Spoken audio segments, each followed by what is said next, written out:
The following is a presentation of Alabama Public Television Station WCIQ, broadcasting from high atop Mount Chiaha.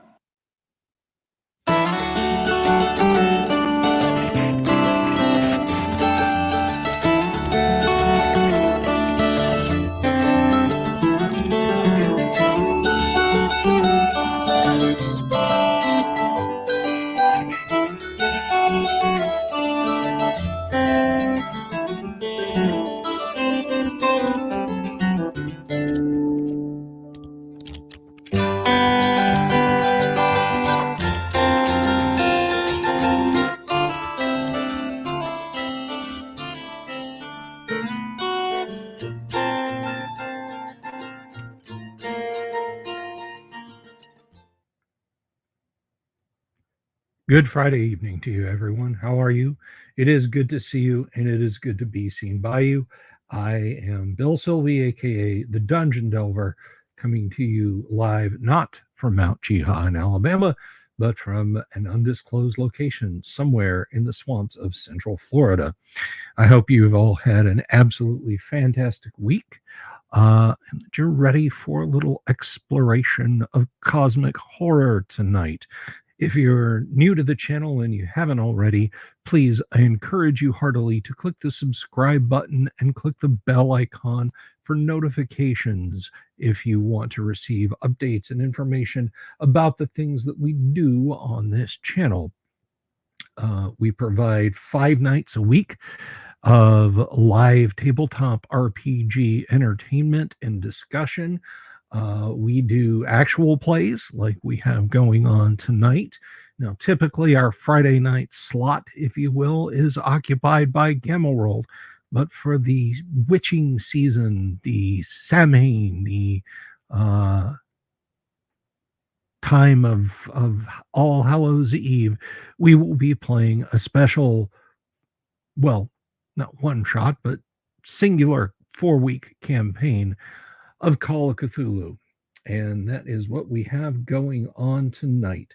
So again, if that interests you, if this kind of content is right up your alley and you haven't, please do click the subscribe button and click the bell icon for notifications. We are waiting on one more player to join us, and then we are going to jump right into it tonight. We've got a hell of a good story for you, and I hope you'll stick around for it. Now, I do know that some weekends I tend to stream on Saturdays. We had a great guest. We had Alyssa Hazel on the 12th, and that was a ton of fun. This weekend, I'm taking both days off, so you can catch me again come Monday when we'll start the whole process over again and enjoy ourselves. So I hope everyone is doing well. Hello, Dying Breed, Balthazar, good to see you. Damien, who else is out there? Jimmy Invictus, Joe Kaufman, Sean Rader, Vivan, and Graph Paper Architect, who dipped in and then dipped back out. So hopefully you guys are all having a wonderful evening.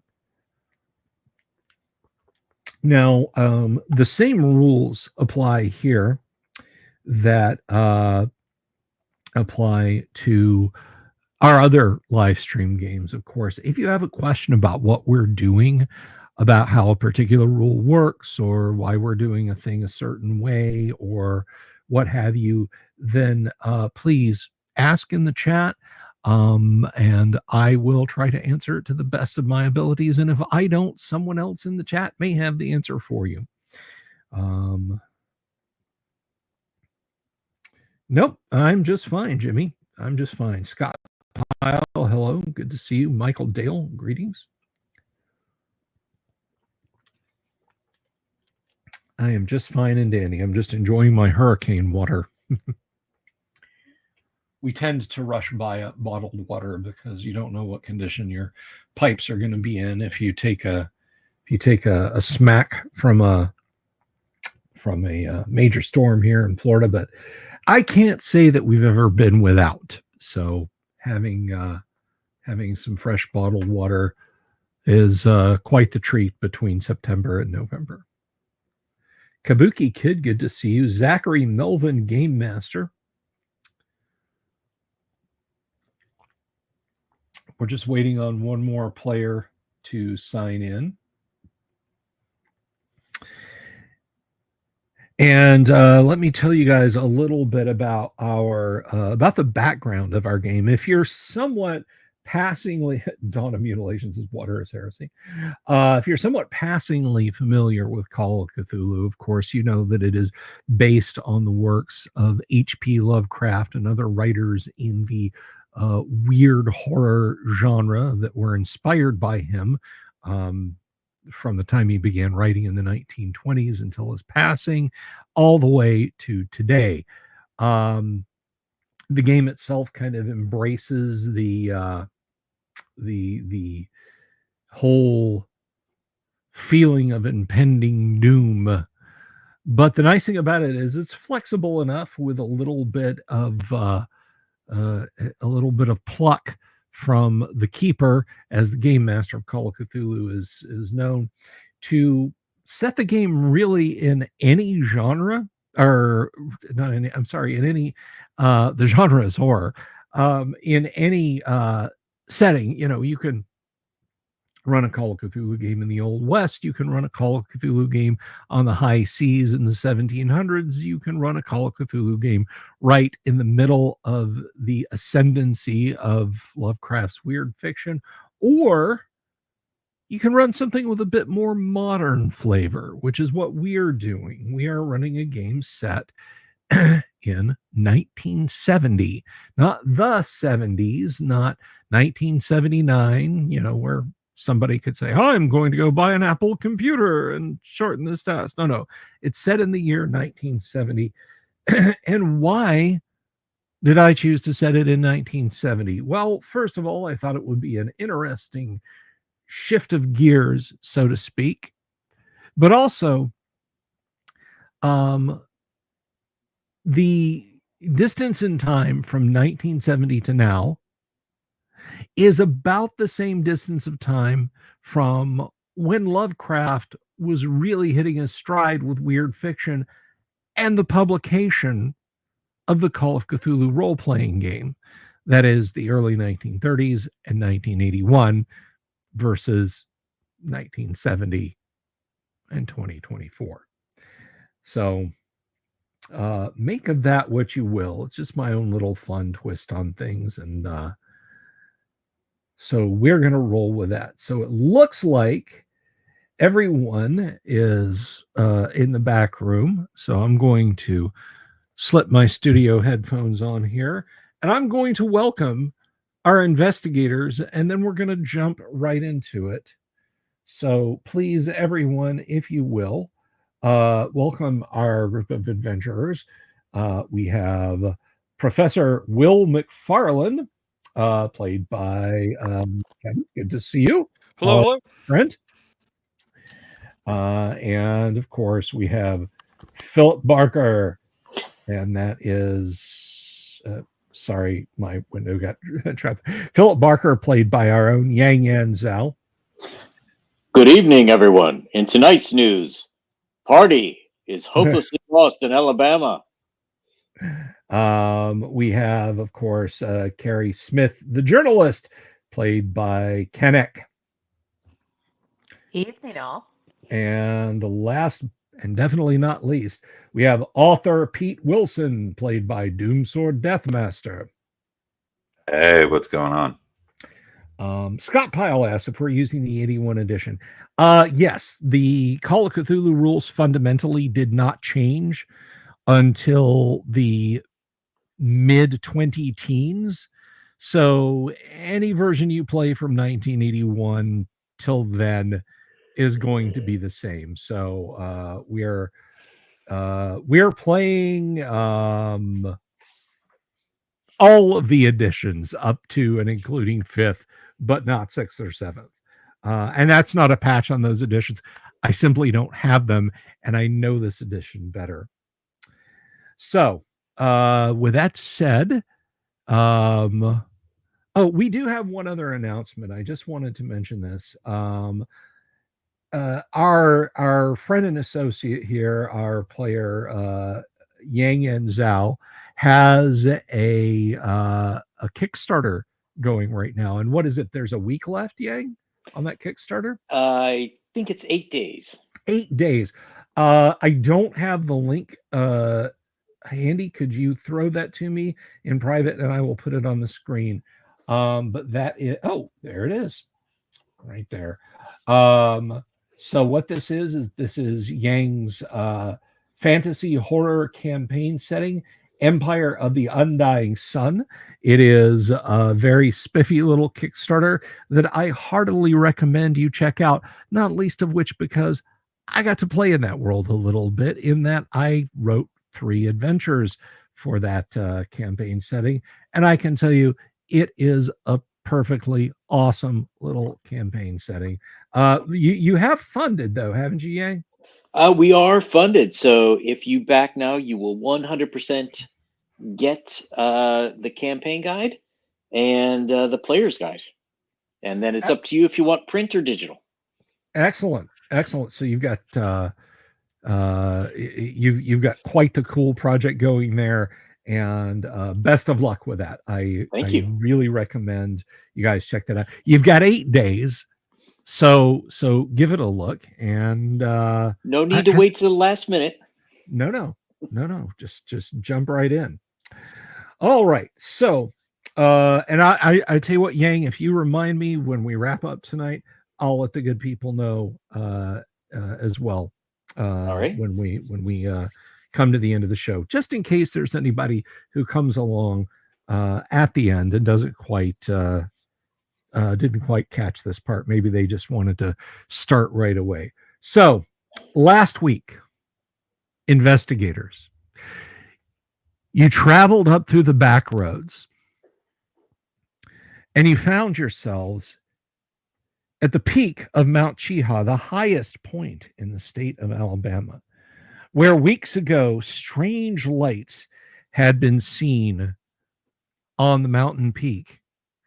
And your boss, a young business go-getter, formerly of the outdoor advertising business, now extending into other media, particularly that of television, one Mr. Ted Turner in Atlanta, ordered y'all to get over to Alabama and see what all that was about, and get him something he could put on his brand new television station, WTCG.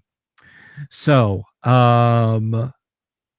last week, after arriving in the little town, little more than a wide place in the road, actually, of Delta,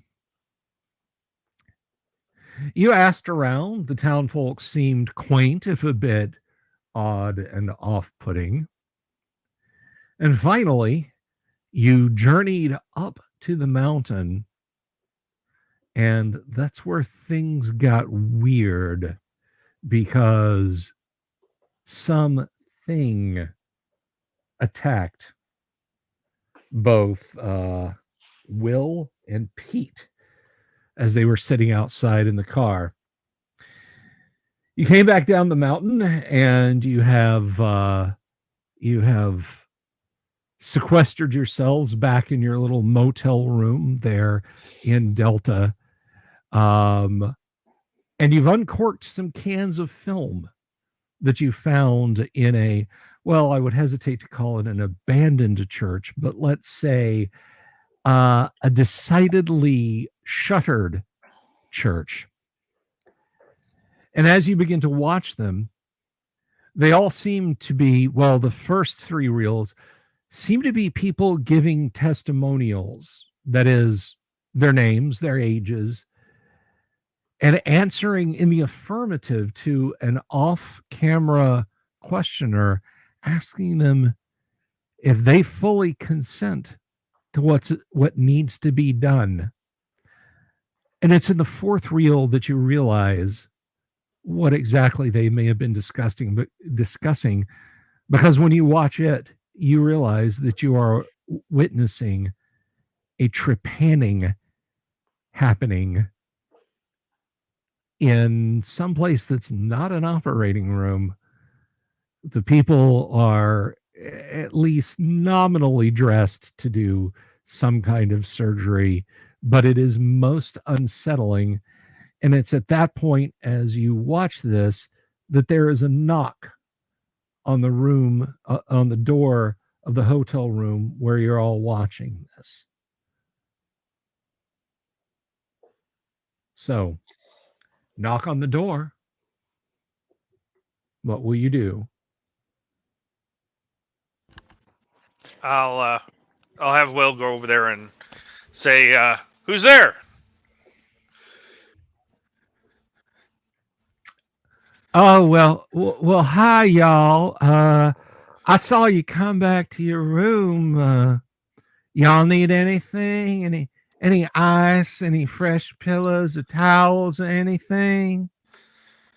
It's the clerk from the hotel. Yeah, it's our great friend that keeps inviting us to go to church. I'll say, just give me a minute. I need to talk to my companions here and see if they have anything of need. And I'll ask the group, hey, do you guys need anything from that creepo? No, Certainly man, I not don't need ice. anything. No, we're just fine here.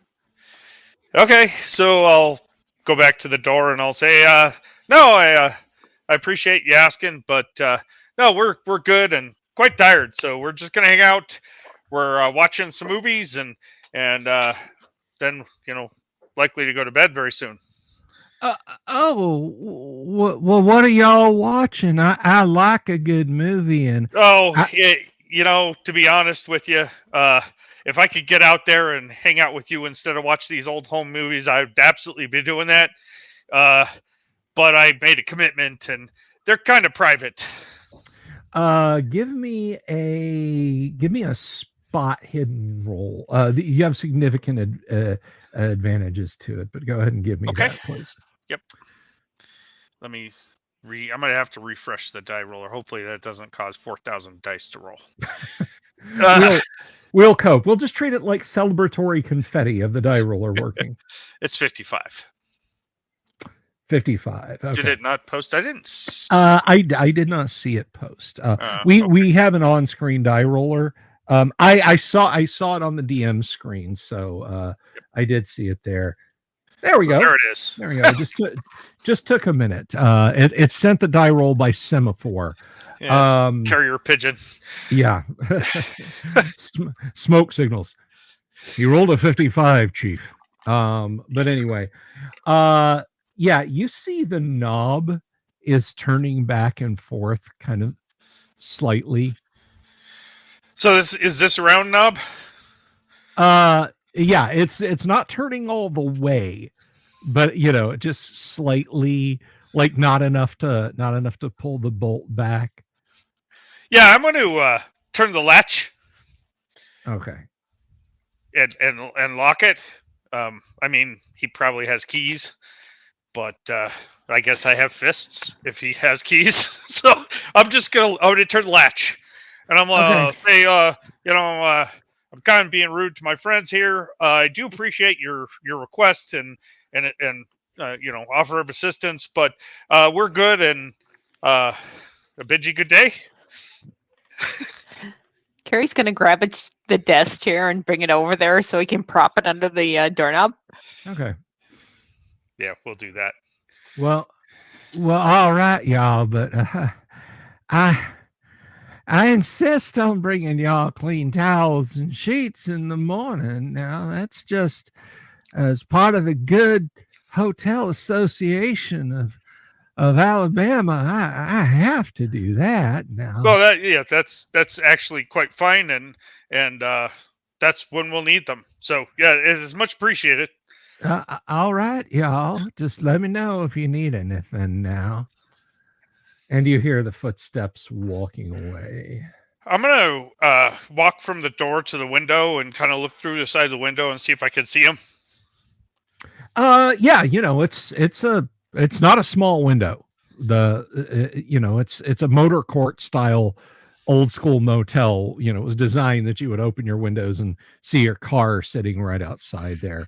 Right. So yes, you do see him walking away, and he kind of stops and he's looking to the left and the right, and then he keeps on going. He does left and right of forward, or he's looking back towards us, left and right. Left and right of forward. Okay. He does not turn around and look back at you guys. So, how long are you guys going to continue to watch the trepanation? Number one, I'm not watching that at all. Okay.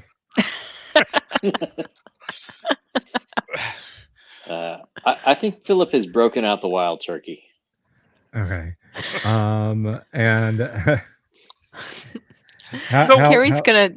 Carrie's gonna try to spot any patterns before too long, and if it's the same thing over and over, she's gonna say, "Let's go to the end. There's got to be something at the end. Just skip forward."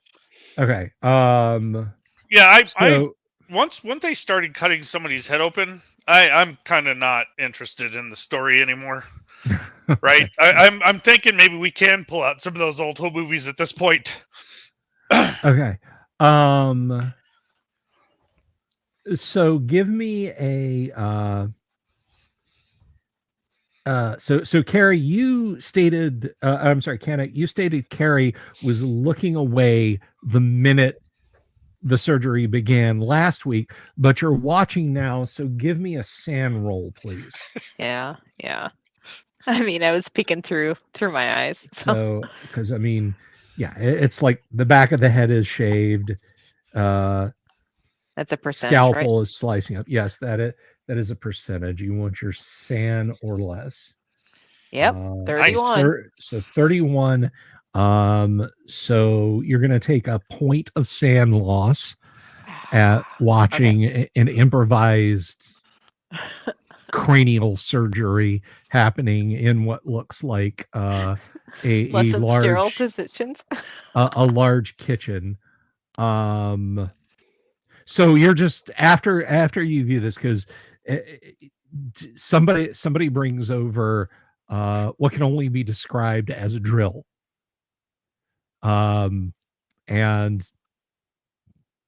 I mean, you hear the revving of a drill motor, you hear this sort of wet crunch. Do we really need to watch the rest of this, guys? I mean, it was weird with the interviews, but this is just damn disturbing. Yeah, I mean, it's not like being rammed down into the skull. It's being applied very deliberately, but and you can kind of hear someone speaking loud enough to be heard over the sound of the drill. It's a woman's voice. She's like, "That's it. Okay. All right. Stop. All right. Back it out slow. All right." And things are just kind of quiet, except for the occasional clink of metal instruments and that sort of thing. So you're tell me at what point you're going to stop, or I'm going to keep describing. Are you going to stop? I'm at a crux. I want to know, but I don't want to know. Okay. Up on the screen, you see someone hove into view. You can see they're adjusting, like they have glasses. You hear like the click of a flashlight, and the person who's leaning over is apparently the speaker regarding the drill earlier, saying, "All right, bring the light over here. Let's see. All right, it's okay. Can you turn that damn thing off, man? Don't look. Okay. Yeah, I'm going back to my room. Yeah, this is We're in your room. It's next door. You don't know what I saw. You don't know what I did. You didn't even help me. Yeah. Hey, Fine, Will. turn it off. Turn it off. You can watch it all you want, but I ain't No, staying here. no. I mean, we got to know what we're up against, but we can go in blind too. Blind. I wish Okay. I was blind. They can't blind the mind. Well, apparently they can. We don't know that though because you don't want to watch the rest of it. Yeah. So it's all good. Yeah, I Go don't ahead and think watch we're it. we're I not- had Will don't even remember what happened to him. Let me tell you. I woke up on the ground trying to figure out Yeah, what it was happened. way worse than that. I Way worse than assumed that. that it You was. guys don't want to believe me. That's fine. I I'm just gonna believe go you. back to my room. Watch the rest of it. Watch the rest of it. Do whatever you want. Have fun with that Nah, creepy ass dude out there we'll too. turn it off. We'll turn it off. All right. You can watch it. That was worse than Nom. All right. So while you guys have been discussing that, anyone looking at the screen, I mean, you are talking too loud to be heard. They're like packing bandages and so forth around what they just did and helping the person off of this makeshift operating table, and someone else is walking over there and lying down. Okay, I'll flip it off. I mean, Okay. obviously, we've got a impromptu lobotomy going on here, but Okay.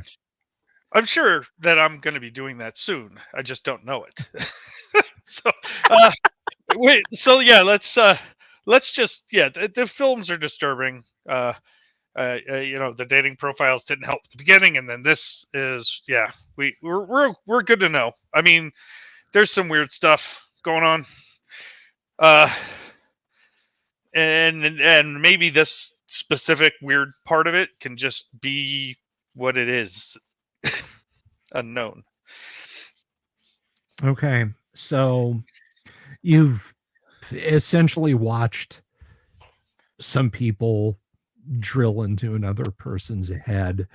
Let me see. You did see them help the person up off of the table. Carrie, you were watching. I'm gonna say, let's see.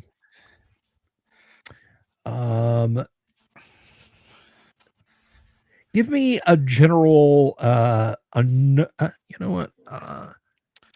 Yeah, give me an idea roll. Give me an idea roll.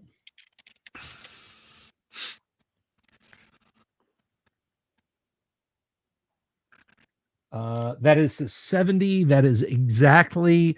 Yeah, it occurs to you because the person they help up off the table, who's all bandaged up, and nodding and speaking, although you can't hear it when they walk away. That is the first person they interviewed. This person willingly agreed to be makeshift trepanned, lose another point of sanity. It occurs to you, all the people in the interviews you watched are agreeing to have this done to them. So I stop and I say, guys, what we just saw, they agreed to that. Yeah, they agreed to that. That's You think, man? I don't think I'd ever agree to that. So, of course they agreed to that. Look at all these people around here, man. Yeah. They ain't right. Guys, hey. Is our clerk one of the people that we recognize that agreed to that? But keep watching some more. Talk to the guy. we watched the first ones with all the people. Was he in there? Yeah, but you can see for yourself how he is. Guys, I just heard the stuff. Here's the thing. Wait till you guys see what I've seen. Guys, it's been fantastic working in TV and all. But I'm about ready to get a factory job. Why don't we all just get on up out of here? Man, I got nothing to lose. You ever get that feeling? And I ain't had it in a long time, where you're sort of floating over your body and you're watching yourself as a character, and you got all these characters around you, and you don't care what happens to any of them. I wish I brought my gun. I brought mine, man. I'm afraid I'm gonna have to use it on myself. Yeah, that's I'm a little bit the insistence of our caretaker here, Lawson. Yeah, it's kind of a little bit disconcerting as well, right? And who What knows time is it? what happened to that cop?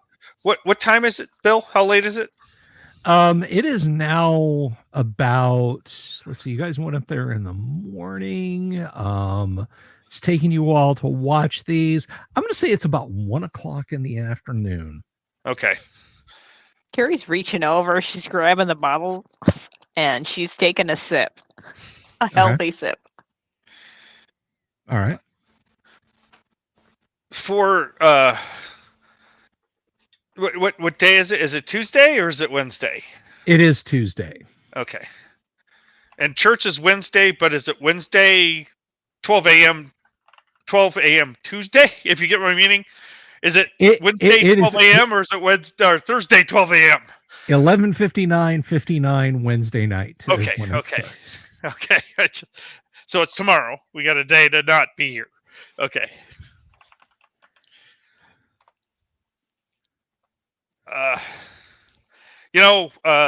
My biggest concern here is trying to get out of here. That vehicle kind of seems to be a little bit unreliable. Maybe we should address that if we can. I mean, I saw what Cletus did over there. I honestly don't know how that could have possibly fixed the vehicle, but I'm not a motorhead, so maybe we should look into dealing with that right now. And where are we going to go? Where are we going to go, Will? Well, I mean, yeah, you plan on going back to that mountain? I didn't have what I would consider a good experience since I don't recall what the heck happened up there. I remember it. So I'm assuming you don't want to go back up there, Pete, right? You don't want to go back up there? Man, there's no reality left. We can go back to Atlanta. We can do whatever we do. What's going to be... But reality as we know it does not exist anymore, my friend. Try some of this, and he'll hand him the bottle of wild turkey. I will hand it back over after I take another sip. So, not for nothing, but I think that Mr. Turner's going to be quite, well, I'd say disappointed, but I think that's a light version of the word that we... Yeah, we'll never work again. But well, let him come out here with them crazy ass bugs. Well, look at this. Hear me out, my man. I seen something, and none of you believe me. Oh, I believe you. Go back and tell him. I just don't remember it. I don't know why. You didn't see it. Seeing's believing, my man. So let's do something crazy. Let's go out there, film everything, because I got this camera here, and that's what we're supposed to do. We're supposed to get a story. Doesn't have to be a good story. It's just got to be a story. I mean, people eat stuff up. They can edit film and make it be more than what it really is, and it'll sell, and we'll be like heroes, you know. Let's just film what we get. I have another idea. We have film, right? That's right. Yeah, we do. There's four canisters that we found that was found in the church back there. Phil found it, right? Yeah. Can that be the film? That's perfect. It's plenty of film. Let's go. Maybe that's the film, right? The film of us not dying. Let's go. You think that's gonna be enough? You think he's gonna buy it? We gotta put some context to it. He's gonna want context. Nothing is ever enough for Ted Turner. Man, lady, you need a backstory anyways. Let's go back into the Just church write and up take a the backstory. church thing. Yeah. We need the backstory. The church, Yeah, but we got to stay here long enough to do it. And like I said, Yeah, I don't care what happens to me from here on out. Well, I'm gonna I can't tell you remember. something that ain't never gonna be not burnt in my brain. So keep in mind that there's a couple of challenges that we have, right? We still have that missing policeman. Yeah, what happened to the cop, man? We don't know anything about that. So are you weren't involved suggesting in That it. let's cop go was find king out? of the hill, man. He was king of the hill. He could do whatever he wanted here, and he's gone, and nobody cares. What do you Yeah, they think's didn't gonna even happen to us? notice, right? Nobody even said that he was missing. Wait I till we asked, go missing. right? They're like, no, nothing's wrong. So I don't know. I mean, go back to the church. We got to deal with that potential thing. And maybe that's just us going to jail or whatever. But this other thing's a little more disturbing to me. Man, if you had seen it, man. Yeah, maybe I should be happy I didn't see it. You What should be other happy. thing? What are you talking about? Well, all I know is you guys turned your back while we was laying on the ground. I was shooting for my life. You went back into the building. We were Whatever. coming out of the building. We were doing what you told was us in to. the floor. And then the anchor man turned around and went back in. Man, you can't. I don't know. I got nothing I more had to the say camera about it. on the whole time. I don't know what you're talking about. I went I'm in gonna there try looking to for sleep, goods to kill them things. man. So All you right. saw the same thing Pete saw? Hell yeah. Okay, so let's just say that's not some psychedelic experience. I mean, is there a chance that's some psychedelic experience? Beer don't do that. So 2 people saw something quite disturbing. Three. Right. 3 of us. I didn't realize all 3 of you. I'm the only one that didn't see this stuff? Oh, you saw it. You was fighting it. Oh. Not that doesn't make me feel too much better.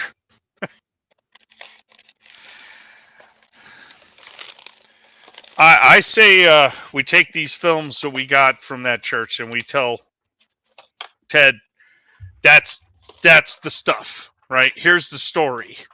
And maybe he needs to find somebody to research it further if he doesn't think it's available for print. He's not gonna take that. Come on. We gotta at least put context into it. You know, and get the rooms that link to the thing. We were there. We can do this. You know what?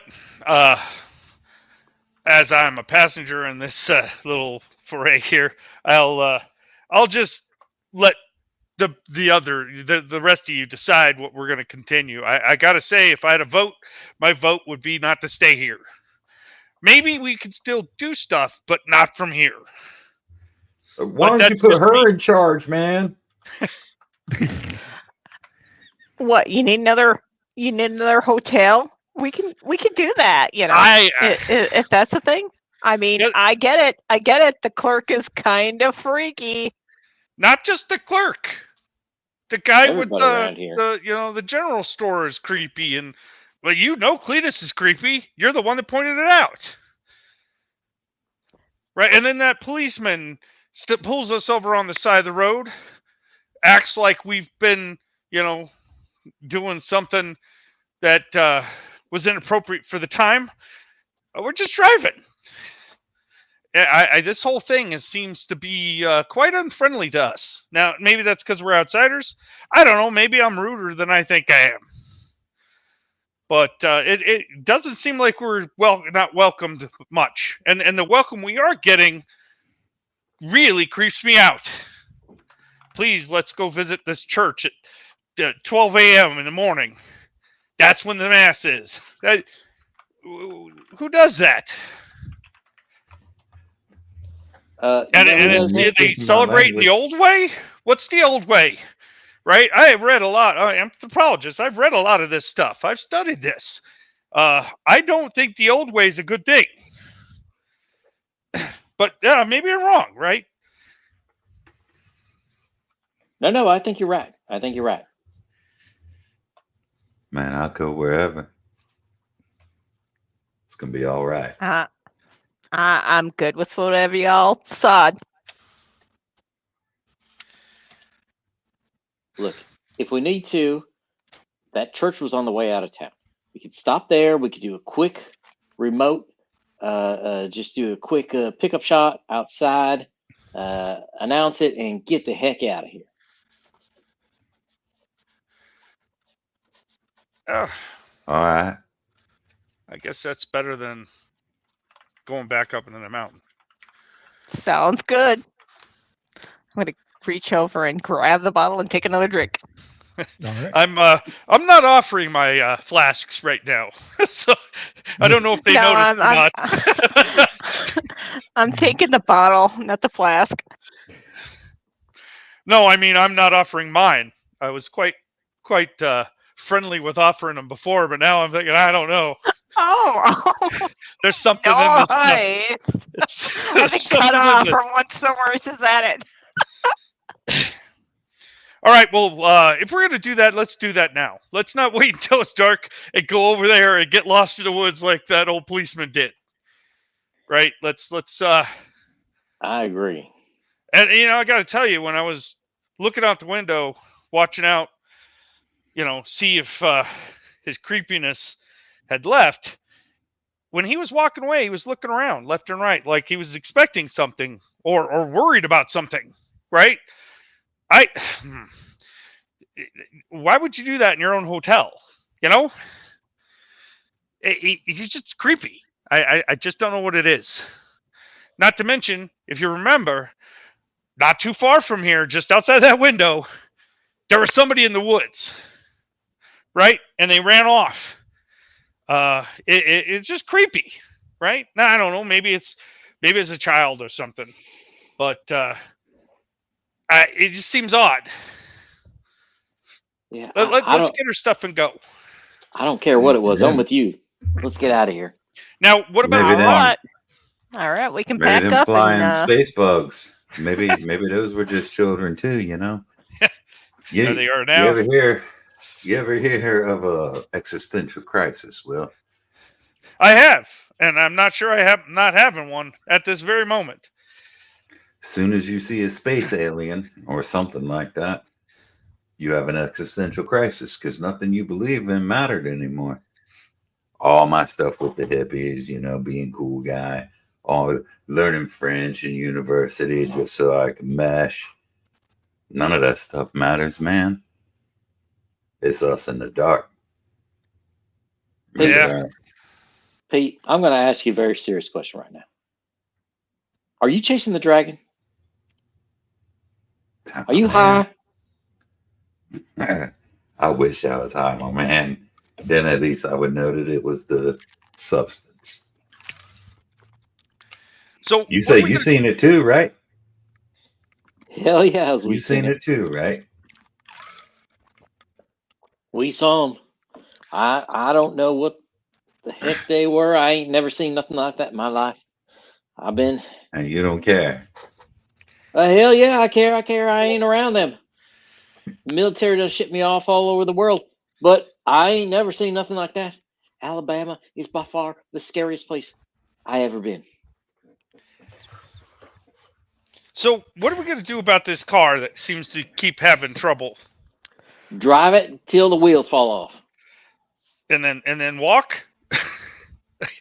Let's hope we get far away, right? Before we have to start walking. I mean, we can stick some thumbs out, That's what people do. Oh yeah, real friendly people down here picking us up, right? They probably take us straight to church. I'm not doing that. Hey, I take my chance in the woods. Anyway? Steal a car. We'll do whatever we have to. All right, well, let's get it going before we're still talking and it's late. So let's pack our bags and get it out of here. Okay. At this point, I'm definitely loading the shotgun. I didn't lose the shotgun, did I? I had it on me when I fell, but I don't remember if I still had it. No, you said that it was smoking or whatever. I had a shell expended. So yeah. I'm gonna load it. Okay. Because I'm done. Not playing games anymore. I will attempt to conceal it so I'm not walking out the door. It's like 4 feet long. You're not concealing it. Yeah, I'll conceal it the best I can. Okay. It is probably 4 feet long. So. Okay.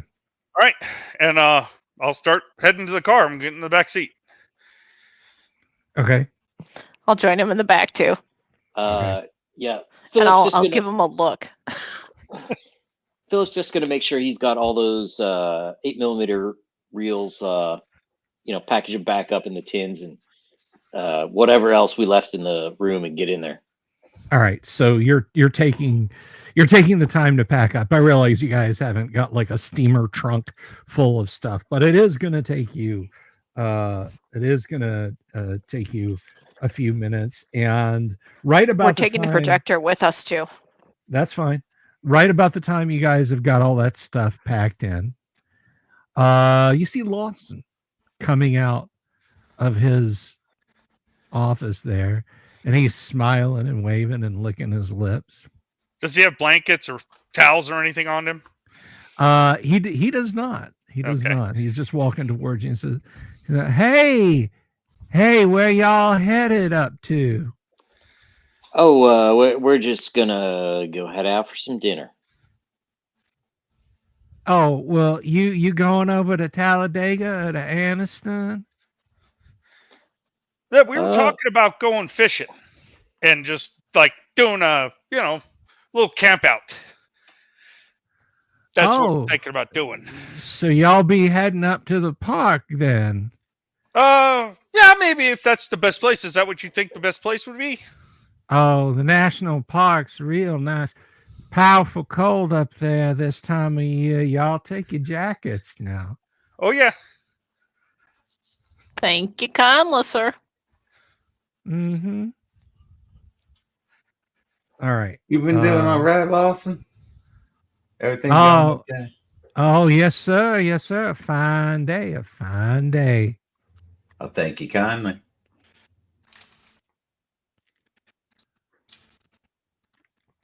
All right. Where are you guys headed? We're not going fishing. I don't know if Lawson knows that. So we're going back to the church. Right. Now we're gonna wait until he goes around the corner or whatever before we drive off because he's gonna see we're going the wrong way.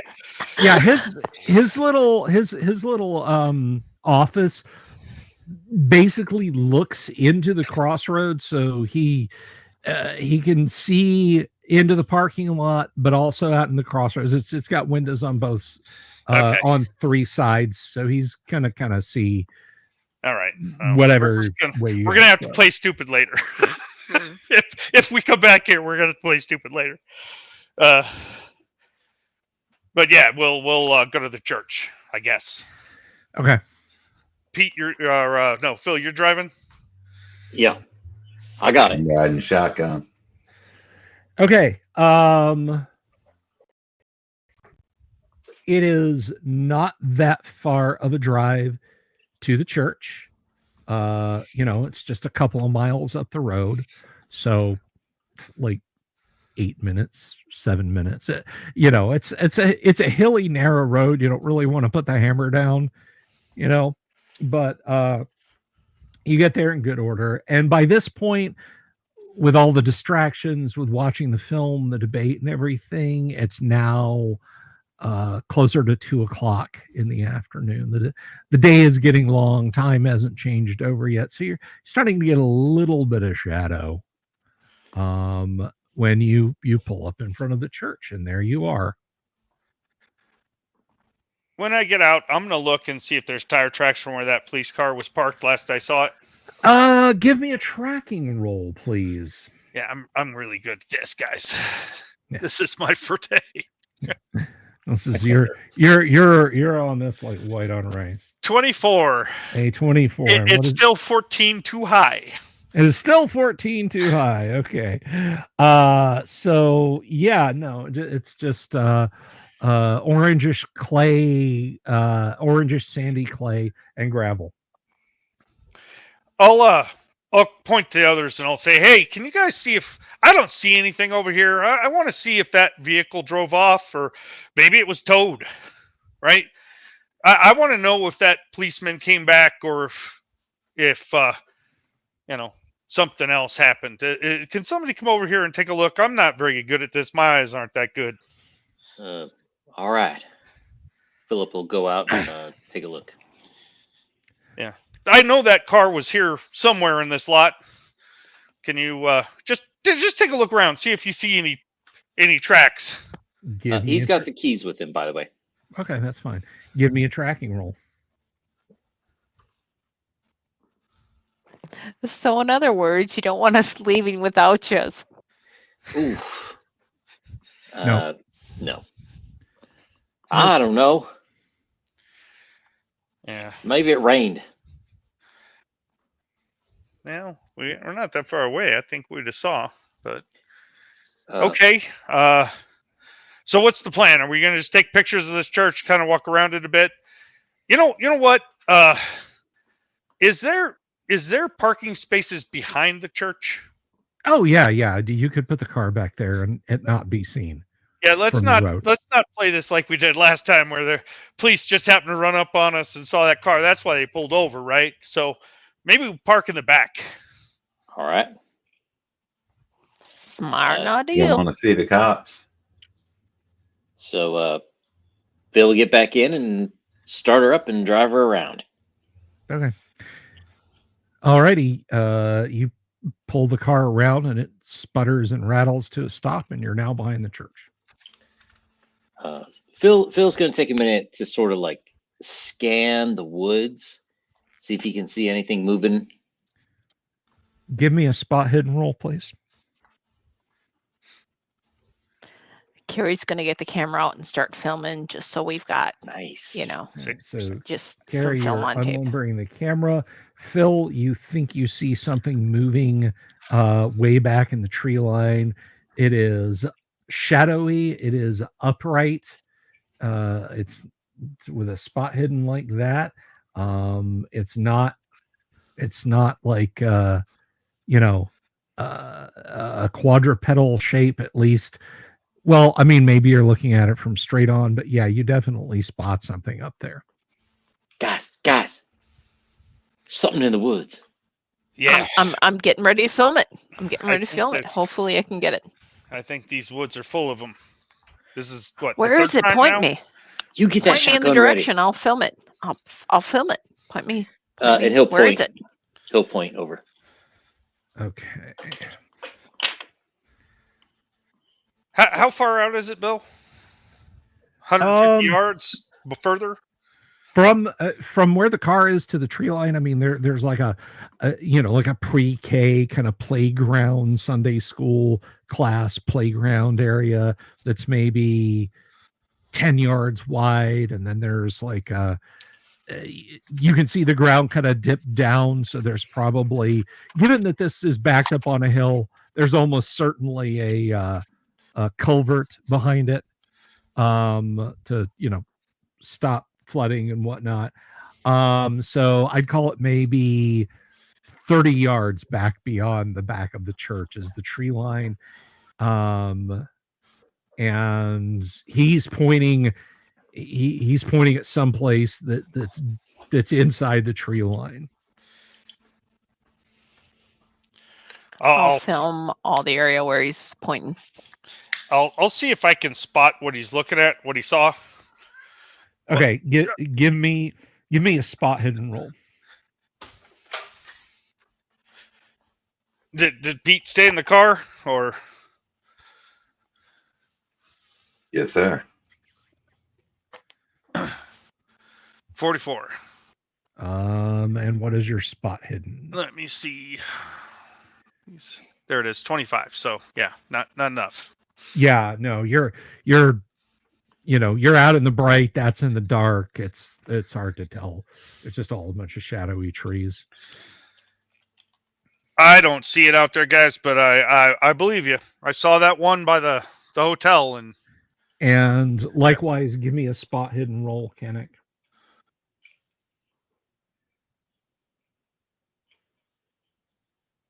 Just Okay, I don't know what that was. I'll re-roll.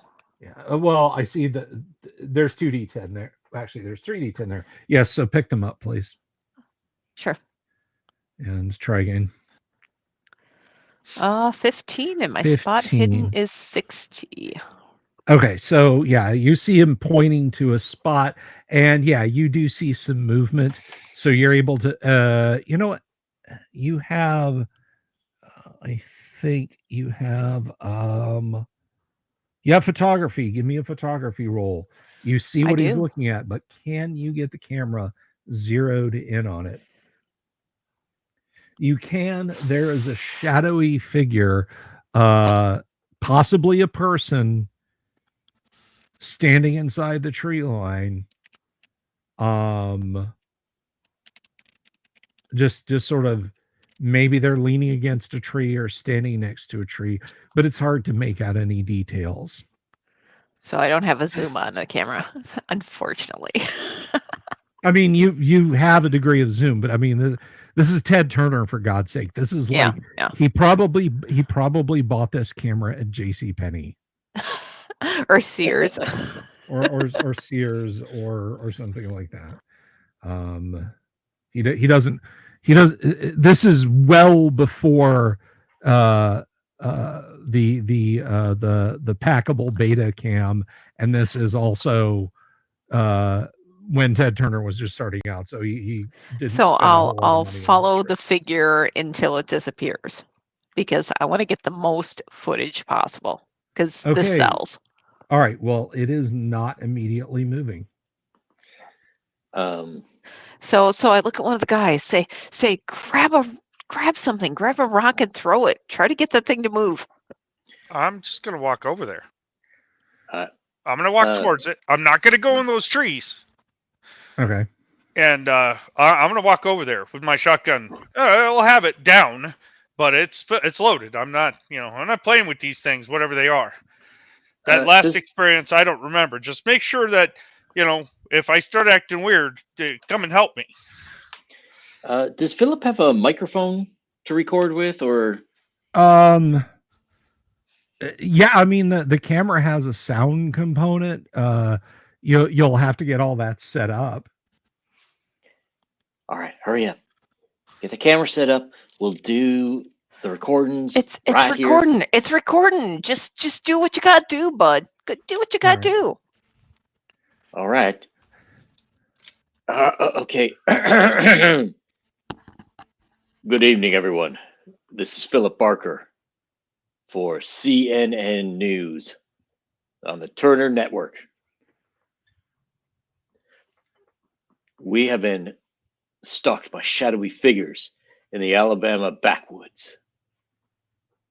We found a religious death cult where people have been drilling into each other's brains for Lord only knows what satanic purpose. And now our brave comrade, Will McFarland, he's about to confront one of these shadowy figures in the woods. All right, that's good for now. Let's see what happens. I'm ready to get out of here. All right, Will, when you open the car door and advance a little bit. I'm walking slow. I'm not running, and I'm not jumping around. But yeah.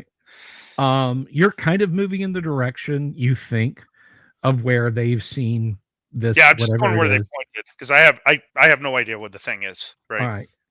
So you move 10 feet, 20 feet, 30 feet. You're at the low chain link fence that surrounds the play area. And when you get there, you hear something up in the trees, like something moving through the underbrush. Okay. I'm halfway, right? Halfway to the woods. Yeah, you're halfway to the tree line because you're on the near side of the playground. So yeah, you're about halfway to the woods.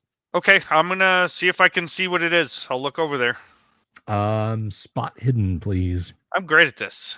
Actually, let's see. What is your spot hidden, please? It's 25%. I think that's the default percent. Okay. So I need we're gonna do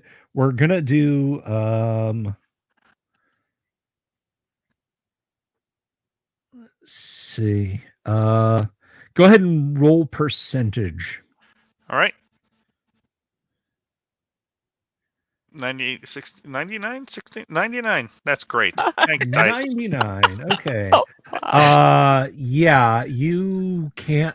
You hear the noise, but you don't see what made it. What does it sound like? Is it a whistle? Is it hoot? Is it voices?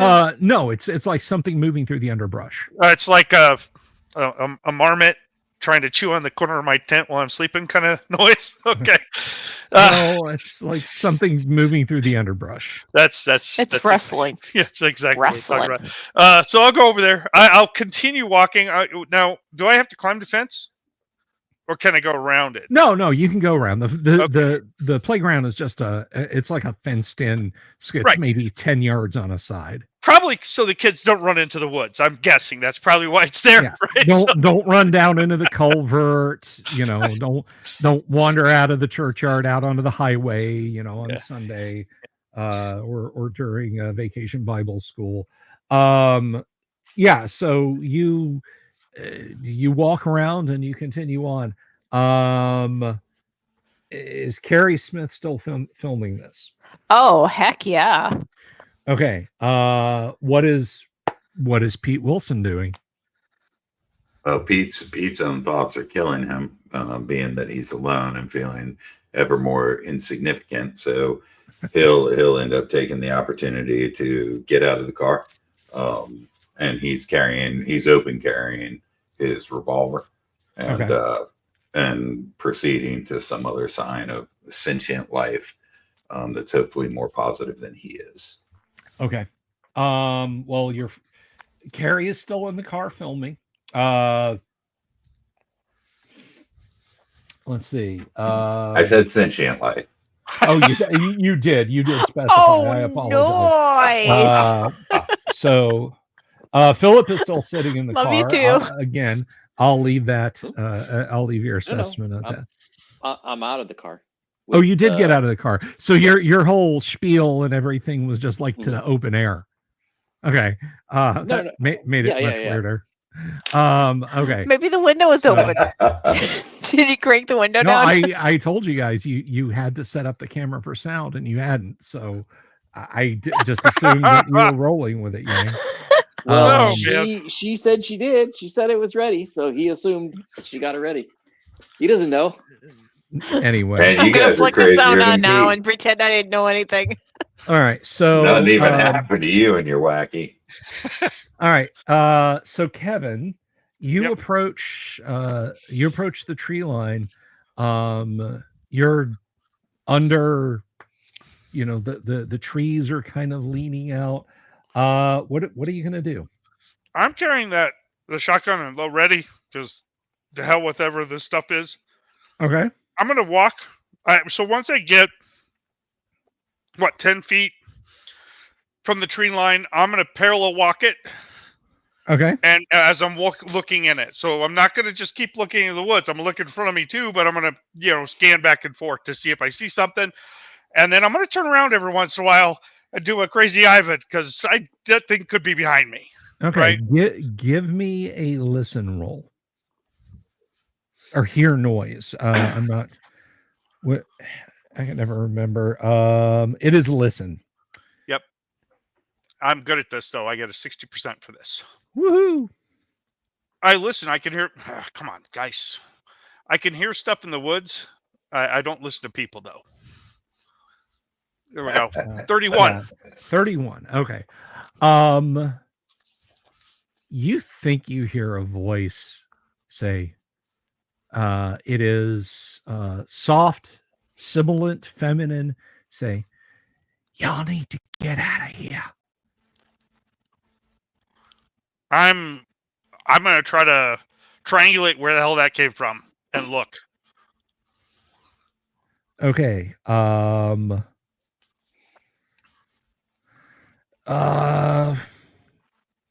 right, give me a percentile roll. 31, 40. Yeah. 40, let's see.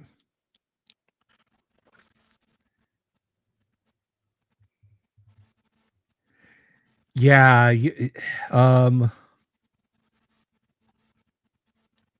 well, let me see. I'll say, ma'am, I happen to agree with you. We came out here for a job, and I want to get out of here ASAP. Can you give me some guidance of where the hell I should go? Please don't say to hell. Yeah. The voice does not respond. But you can very clearly hear the sound of something running up through the hill away from you. You do not have to make a listen roll. It is clearly audible. And it's running away. It is getting fainter. Yeah. Okay. None of you guys heard this, but you can very clearly see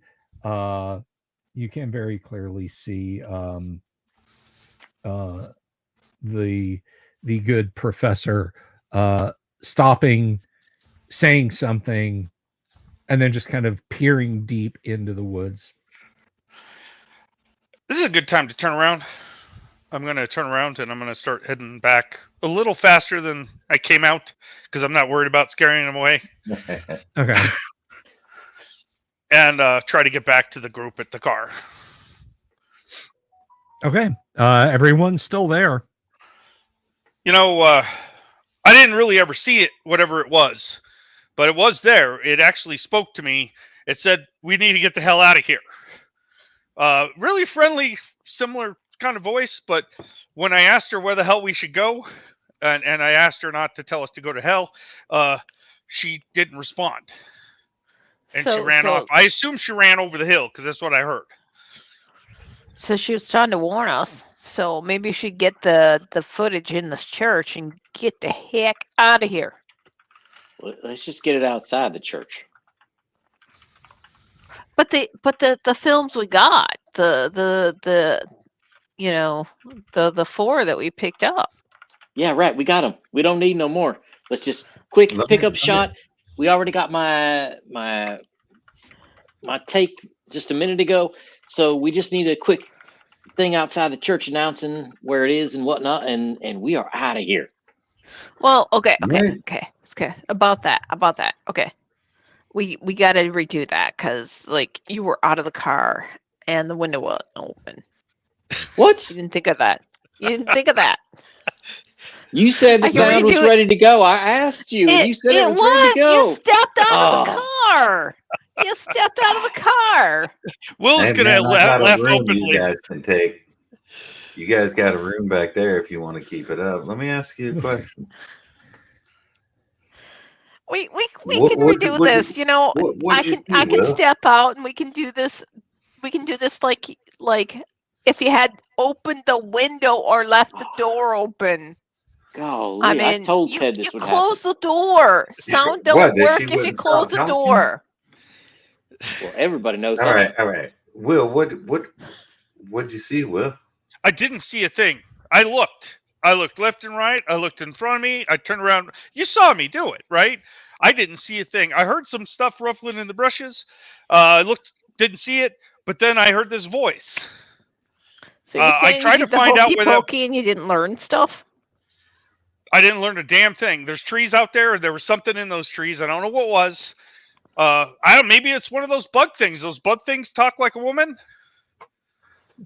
What are you talking about, bug things? I know about bug things. Those bug things. I don't remember seeing the bug things, but I was unconscious. I didn't see any bug things either. What? We saw them from the window, and when we was coming out. What are you talking about? I didn't see no bug things. How much wild turkey did you have? Phil, I got to tell you, I think I've sworn off drinking because of this. This is nuts. right? I maybe there's something in that stuff that that affects you different up at this. Well, maybe at this location. Who knows? But yeah, there's a woman out there, or something that sounds like a woman. She wouldn't show herself, but she told me in a nice, friendly way that maybe it's a good time for us to take our leave. Well, it sounds like you Right, made friends with her, so maybe you should go out there and make better friends with her. After she said those things, she ran away. Would a friend do that to you? Well, we So were back let me- here. let me- Maybe she was scared. Let me get this straight. You walked up in there, right? Yep. You didn't see nothing. I did not. Heard noises, You heard things a in the little brushes. something. Could have been a skunk. Things, skunks, animals, critters, rascals, varmints. Could be. Yeah, Out in the I brush. no idea. And then all of a sudden, the lady talks to you. Yeah, I heard her. She was like talking to me quiet and nice like. I know you heard her. Now, That's what I'm talking about. she ran out Being there. that you heard her, do you think that that's a... Do you think that's of this world? Do you think that's a human being? I wouldn't know. I that sounded like a woman to me. I didn't see her though. All I right, did not well, see if this it's a woman, person or whatever it might have been. But that's fine. you know, now you speaking of, right? If these people are watching us and they're warning us, who are the bad guys? Well, Are the guys you back know- at that town? Is it here?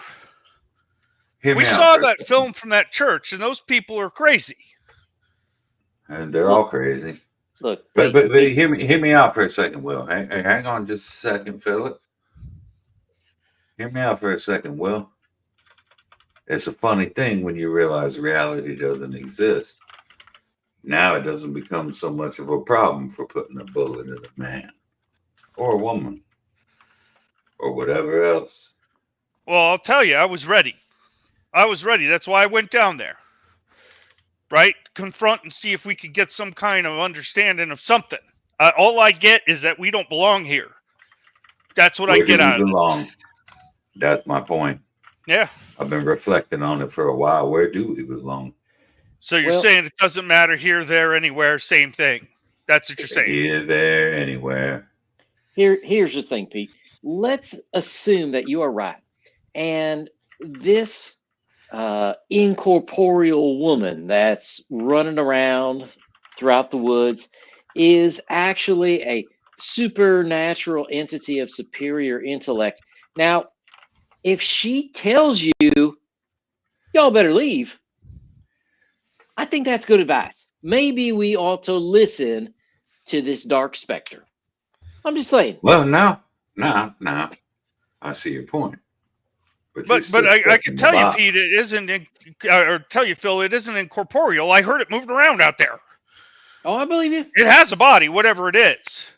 Well, you're thinking in the box, Phil. See, you're still thinking in the box of reality of these galactic vistas and stuff that they tell us about in school. You know, it ain't like that. See, I mean, I've been trying to suss it out, but I can't think of any alternative. So what I'm saying is that if it's a space creature, it don't matter whether we live or die. If it ain't a space creature and there's something else out there, it don't matter if we kill or don't kill another human being because they're all insignificant. Yeah, well, the thing is, I care if I die, and I just prefer Do you? not to get human blood on my hands. I don't had enough of that. So you know, Carrie, you about ready? Why don't we just finish this on up and get it out of here? I mean, you could stay if you like, Pete. We'll leave you here. You can catch a bus back or something. I'm just saying, man, don't come crawling to me. Don't come crawling to me wherever I roam when you're sitting in your apartment and one of them bug beasts comes at your head. How Maybe there's about already we one in you. how about we record all this stuff? Maybe we do the church inside just briefly and do a quick looky-see and see if we can, you know, get whatever that was out there, and then we bug out because we got plenty after that point. Golly, what is Miss, with you you have and my going permission. inside? Send it. All right, let's She do knows it. what she's films. We doing. got the films. We gotta link it to the rooms. You know, this is where it happened, and that kind of thing. That's what Ted's gonna love. Look, if that makes you do this lickety split, okay, let's go. Let's go. Okay, real quick, let's go. Come on. You ready now? You got that sound I'm ready? ready. I'm ready. It's already. You wanna do your little spiel there? We can do it quick. Quick Will, luck. You know. are you coming in with us? I mean, I'd feel more confident with that shotgun with us. Yeah. I do recall how to use it. So, yeah, I guess I'll go in there and let's get this over with. Yeah, let's I do it think right it's quick. good to go in a group. You never know, but like we want to go together. Pete, you want to come in? There might be some aliens in there. Oh, I'm going. All right, let's go on in, and then they'll go back in that door in the back. Okay. You guys walk up the narrow flight of concrete steps to the side door in the rear left side of the church. The door's not locked. It wasn't locked before, was it? No, it was not. Well, no, it was. I opened it. Yeah. I opened it with the credit card, if you recall. Oh, Yes. that's right. So it was Diners locked Club. last time. But we were probably the last ones in there. Right? I didn't lock it when I left, I can tell you that. The door was closed, but I did not lock it. Did you lock it? I sure as hell didn't lock it. Look, Harry, if that's this is probably going where it bad, this was. is on you. There ain't no I cop don't know no what to more. tell you. Where's the last cop? You know, I used to call him the fuzz. Whatever, man. Where's the last cop? Nobody cares. Nobody knows. He could be the head of it all for all we know. All right, let's go on in. Either get in the Get this door or over with. not. Let's make sure we got lots here. We want to get a good video. All right. So yeah, setting up the lighting rig takes you a little bit. It's about 2:30, 2:40 by the time you get the camera all set up, and then you're good to go.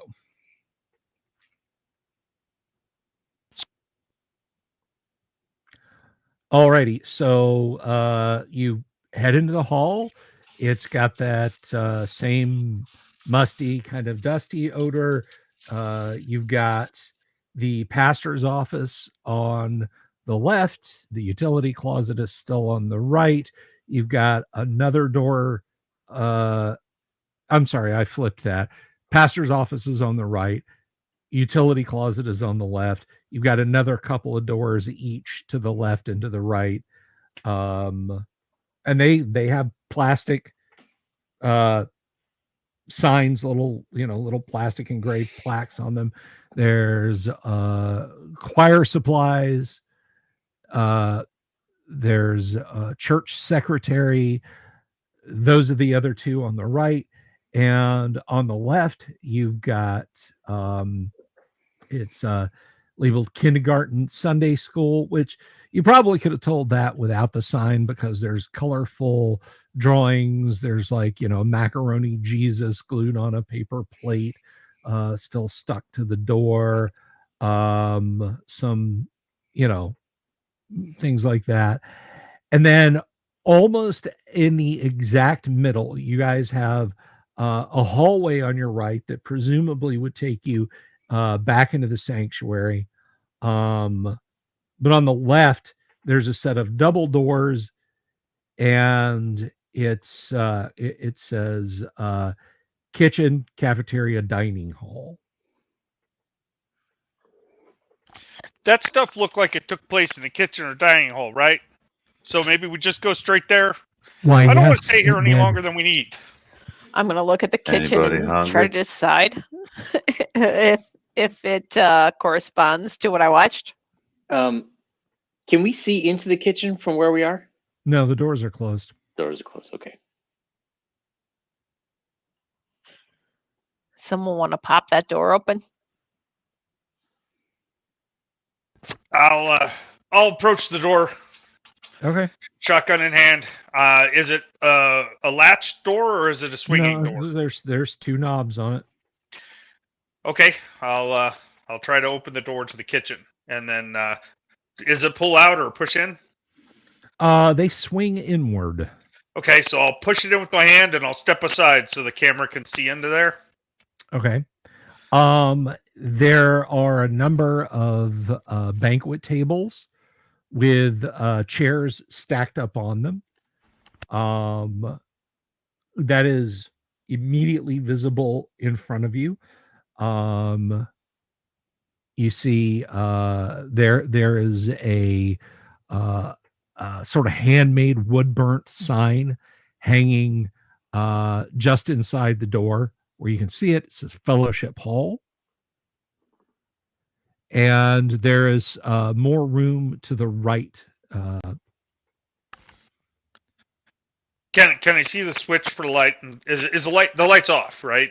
Yeah, the lights are off. The windows are still, the shutters are still closed, so it's fairly dim in here. But yeah, if you grope to the left or the right, there's a switch panel. Okay, I'll flip all of them up or down, whatever the opposite of the currently set. Okay, turning them on. You know, they're long fluorescent institutional bulbs. It is a nice, clean kitchen area. There's an old but still electric range, a couple of large refrigerators, a large kitchen sink, and a stainless steel kitchen island for preparing food that looks distressingly familiar. Carrie's going to follow and tape it and say, "Oh my. Oh okay. my." Are there any knives in the kitchen? Specifically big kitchen knives? Chef knives? There actually is a block for knives, but you notice it's completely empty. All right, let's do the things right here, and then we'll get out of here. Yeah, I'll let them get in front of me so Pete could do his spiel and she could film it. While they're doing that, I'm gonna look. I really don't want to do this, but I just curious beyond my ability to control it. I want to look in the fridge. Okay. See what's in there. Okay. Meanwhile, I make sure everything is on video, voice, everything, because I'm going to capture everything here. So the fridge is empty except for a few cans of Hawaiian punch that have been put in there. You know, the big cans like you tap and pour for kids. Yeah, it's a number 10 can. Yeah. Okay. But there's otherwise no foodstuffs in the refrigerator. Can I see? Is there a date stamped on it? Well, yeah, the lights are on. There's just a blue ink stamp like they would use at a grocery store. It's a canned good in the 1970s. It's expiration date like 2/24/74. Okay, so it's not been. I mean, it could be in there for a while, but it's not been in there for a decade. Right. Okay. All right. Well, I mean, looks like they've been here. Well, recently, I guess, recent with these cans here. But okay. Well, go ahead and do your filming. I'm not looking in there to see if there's anything in there other than. Once I saw the stainless steel table or island, I was like, yeah, that's the place. I'm going to go over to this fridge. So. Okay. All of you give me a spot hidden roll, please. Do one at a time, please. We'll start with Will. How about that? I apologize. I started with me. Oh, that's okay. It's all good. Does that hit? Yes, it does. Okay. Give me a check for will then. Okay. 85 is a failure. Okay. Because I don't see shit. That's right. You're looking in the fridge. Just the normalcy of that cartoon kid, the Hawaiian Punch kid. This stuff was packaged in Florida. You're so intently looking at the label of this just for, it's made with sugar. It's red dye number 5, tropical fruit flavorings. You're just taking in the moment. I bet they're not going to like Punchy too much in the future. Yeah. You're desperately wishing you could be in some warehouse in Valdosta packing this stuff up in a box. Yep. All right. And that was Nope. for no. Yeah, not. you're too busy thinking to yourself. An 86, so that's no for you either. Yeah, Carrie doesn't get it either. She's got a 60. Yeah, Carrie and Philip are too busy thinking to themselves right now. Both of you at exactly the same time are too busy thinking to yourselves, when we get back home, Bill Tush is out of a job.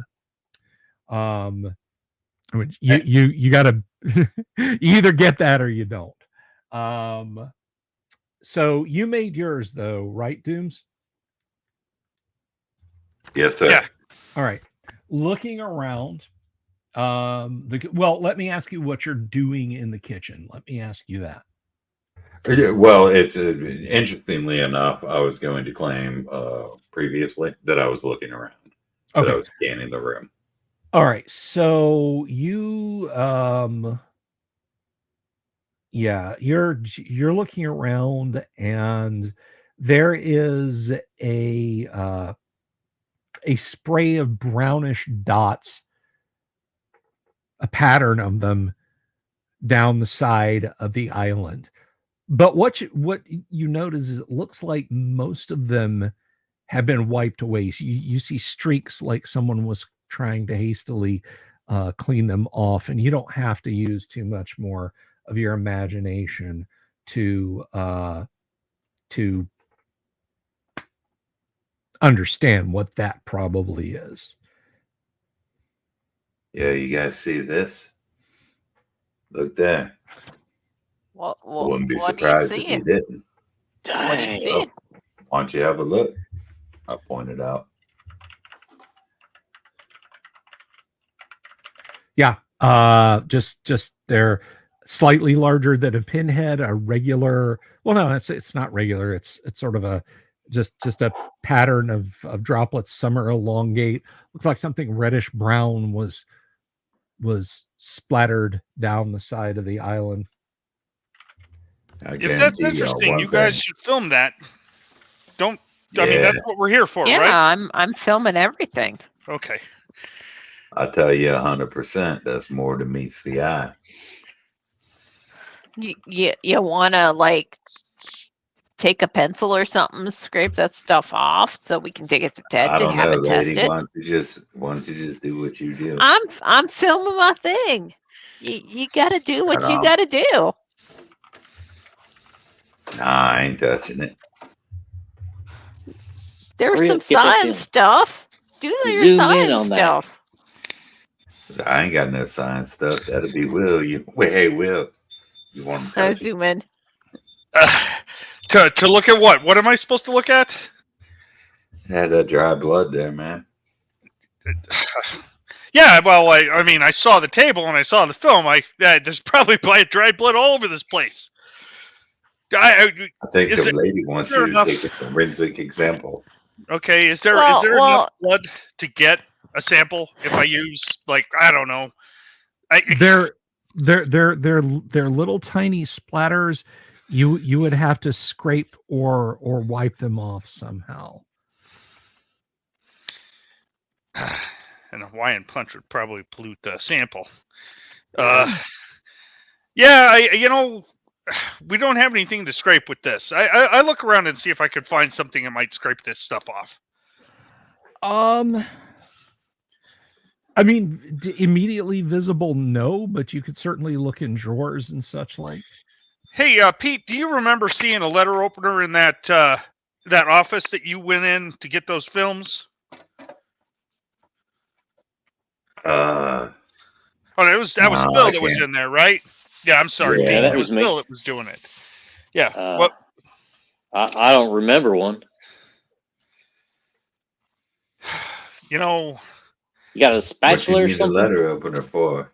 well, because I could use it to scrape this stuff off so somebody can figure All right, out. Why- Well, that we it's got well, legitimate paint. paper, you know, Why- grab some paper and you it should be able to get the surface off, right? Why are we worried about this dang blood? We ain't the FBI. We just got to get it on film. Get the heck out of here. We get it to Ted. Ted's gonna No, want to no, do his Well, back Ted's not research gonna there do to just anything. give hey, him, Ted's know, gonna I sit think you down know, Bill's here onto and grab something. blood.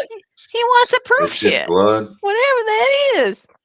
He doesn't want to prove shit. He wants ratings. He wants to get this channel off the ground. He wants to actually make some money. He don't care about none of us. You know, Well, no, he Just get your ain't. film. We'll But get out. I used to think grab a little bit of whatever that is on there, and like, Blood? let's get out of here. The blood of Yeah. cursed insane people? No, thank you, ma'am. the journalists were the most vapid, uninteresting people on the face of this earth. Now I'm sure.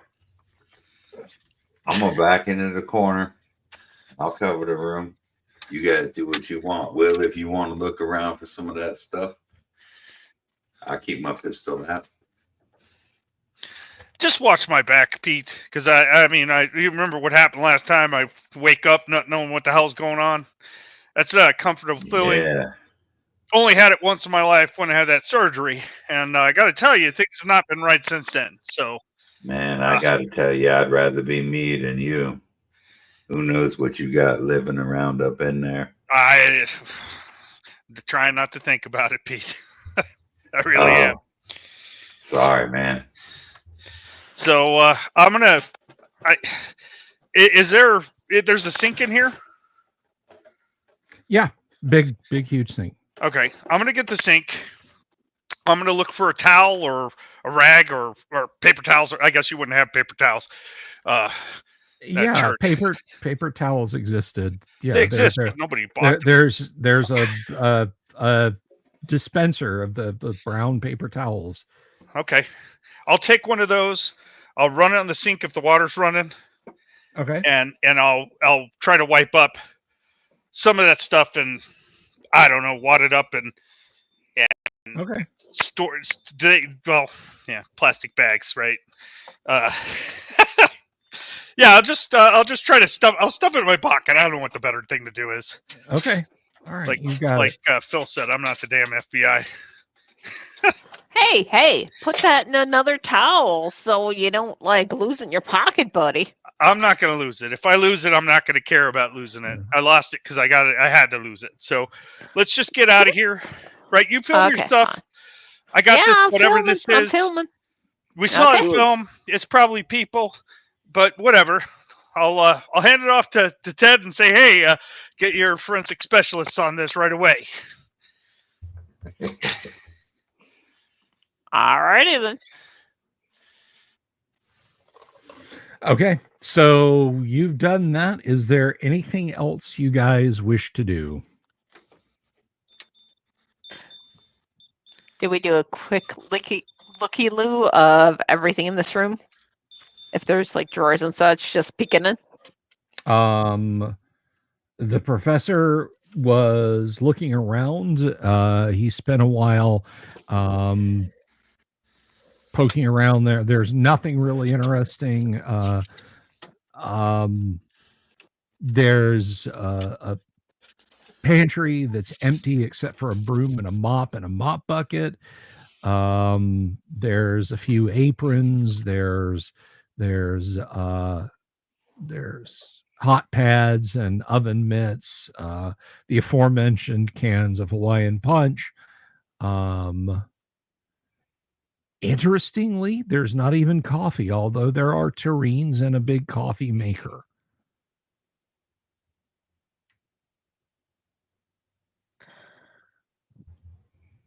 All right. So It is other than the lack of any foodstuffs, it is exactly what you would expect to find in a church fellowship hall. Well, I guess we got to get out of here. I mean, whatever they did, they took it all with them. All right, let's go. I'll lead the group out with my shotgun. I'm gonna want to get outside the door if I get outside the door. I'm gonna look into those woods again, just to see if I see that whatever that was running around out there. And I'll Okay. wait for them all to come out before I close the door. And I've got my back to the group, walking backwards, scanning around with my pistol. Okay. There is nothing in the tree line, and your car is just fine, exactly where you left it parked. Perfect. Philip will grab the keys, unlock the door, get that sucker started up. Okay. Alrighty, so presumably you peel out of the parking lot with a spray of gravel, yes? You know what? He is probably going to try to keep it at a reasonable speed. That's fine. Just to avoid the car conking out. That's fine. That's absolutely okay. Carrie's turned the camera off, and she's reaching for unless you're willing to potentially drink. damage the camera, it does take you about the same amount of time, about 15 minutes to get the lights put back and packed up, and cap back on the lens, and the purse-sized extra battery for the lights and all that sort of thing, the sound, the little tape recorder for the audio and whatnot. So it takes you a little bit to get that put away. It's about 3:00 now, and the shadows are starting to grow long. So you take off. Hey, we're leaving? I missed that part. Philip will look back over his shoulder in the back seat, like a dad might with a kid, and say, I'm in the Yeah. passenger seat. "Oh, I'm The in the shotgun. passenger. Then he looks at you. Yeah, we're getting out of here. Why? Why? I mean, I entertain the idea. Frankly, I neither thought nor cared that you'd be alive right now, or me either, for that matter. We can go back at some later date. You don't want to see that church service. I do not want to see that church service. Certainly not unarmed. Why don't we go? We can give Ted all the footage of the murder creepiness that we got. Then we can go back with some heavy hitters. We can be there when the police come in and arrest whatever psychos are left in this town. There are not going to be any police coming in. I mean, if we don't catch the footage when it's happening, nobody's going to know anything. I mean, what happened to the cop? We have the 8mm. What happened to the little piggy dude that we saw earlier? He's gone. The whole car is gone. What are you talking about? There's nothing there. They're gonna want to find him too. There's not gonna be any investigation. What are you talking about? We gotta capture it now. We gotta do this. I think the unauthorized amateur surgery warrants an investigation. Most police will be interested in that. They're gonna say it's some doctored film stuff. They do that all the time. We gotta catch some real stuff. Look, we're not Richard Nixon's people here. I don't know how you would do that, especially a podunk little outfit like ours. It's not like we got them Hollywood special effects. You still don't understand, do you, Phil? But the people don't know that. It don't matter if you live or die, my man. Yeah, I'll stop and let you out. You can go to that church if you like. And I ain't walking. All right. Then you can take a taxi from Atlanta. That ain't happening either.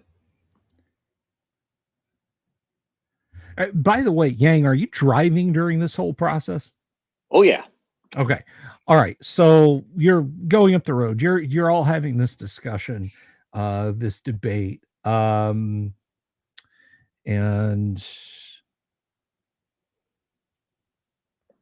let's see. Kevin, you're starting to feel just to I'm sorry, what? He just said he'll be right back. Okay. All right. Oh, I missed that. Okay. Well, we'll come back to him. He is strangely silent at the moment then. All right. So yeah, you know, car sputters to life and clatters down the highway for about 3 miles. Then it starts to shudder for 2 miles. And then it's coughing and jerking for about a mile. And for about the last 100 yards or so, you watch the oil pressure is steadily dropping and the temp gauge is steadily creeping up. Well, guys, I knew this was going to happen. Sitting in here and titty bang bang, I really didn't want to have anything to do with that, but looks like we're walking. Or at least soon we'll be walking. Man, we ain't nothing but children of the grave. Well, we got the garage, dude, that Mr. Hotel recommended. You know, he can fix this. You know, we got a long it's walk. Gonna take a day. You know. How much money? Go ahead and push that up there. How much money do you have, Phil? $10. How much money would he have left? Well, I mean, he could have had some ready cash. I mean, you know, he could have had $20-$30. I mean, he works for Ted. In addition to the per diem that Ted gave you, or the expense voucher or whatever. He works for Ted, so I don't think he's a rich man by any means. That's fair enough. I don't know. I got about $10-$20. Yeah, I don't know if we're going to be able to. We're going to be indentured servants over there trying to pay for this car. I guess that's okay though. Where's the nearest not Delta? The nearest. Hey. Can we do a telegram to Ted to get a little bit more? Where? Telegram where? I'm looking around around the car to see if there's like a telegraph station here. So don't they have the post office? That's 4 miles back. 5 miles back. The large town of Talladega is, I mean, as the crow flies, it's not that far away. It's maybe 9 or 10 miles. It's 9 or 10 miles through the woods, right? Yeah, Mount Cheeha is between you and Talladega. Of course it is.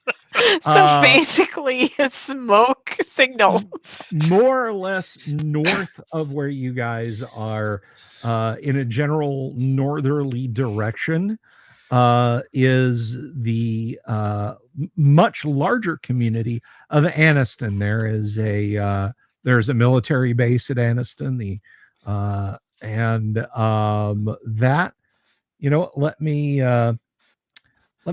give you guys a good approximation of how far you might be from Anniston, where you're at right now.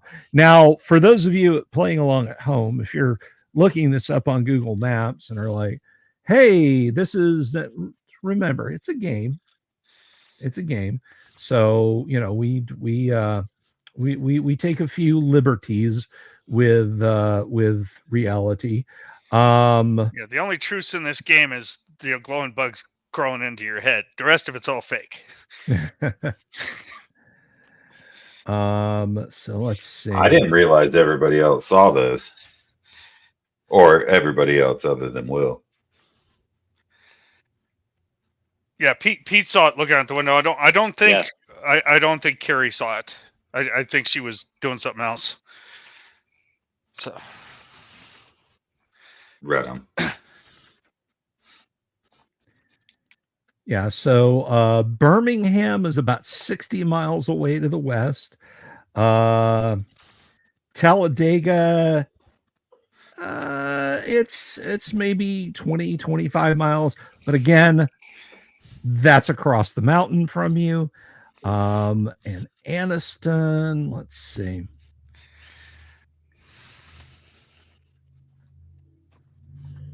Anniston.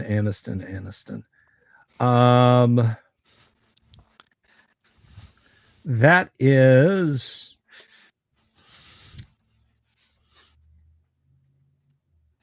wait, did I get my directions all wrong? No, I didn't. Anniston is maybe, let's see, what would you call that? Maybe 25 miles northeast of where you guys are. And that's past the mountain, right? No, that's to the north.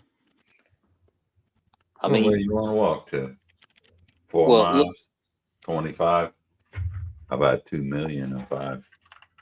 all I'm saying is, when I was in the Army, they'd often make us do 12-mile rucksack runs. You were a medic, weren't you?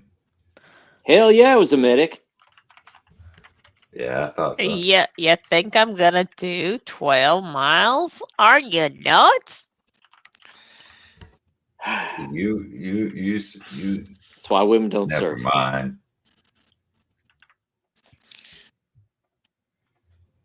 Well, I suppose we start hoping back. to Down, Delta. don't we? Well, from what I understand, ladies serve is patching yous up, so whatever. Okay, from what I understand, ladies first. Well, it's not getting any lighter out here. In fact, it's getting the creep dark here. Let's get on the road. Yeah, Let's start moving. Let's We find a ain't gonna end up direction in and the start dark. moving that way. Not being able to see nothing. That ain't gonna be us. Now, I do have a conundrum.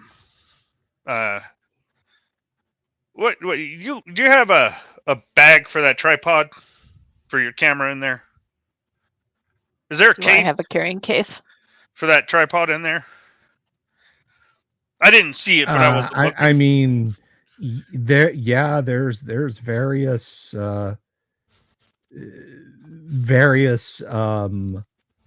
sorts of cases for cameras and whatnot. Is there one for the tripod? Sure.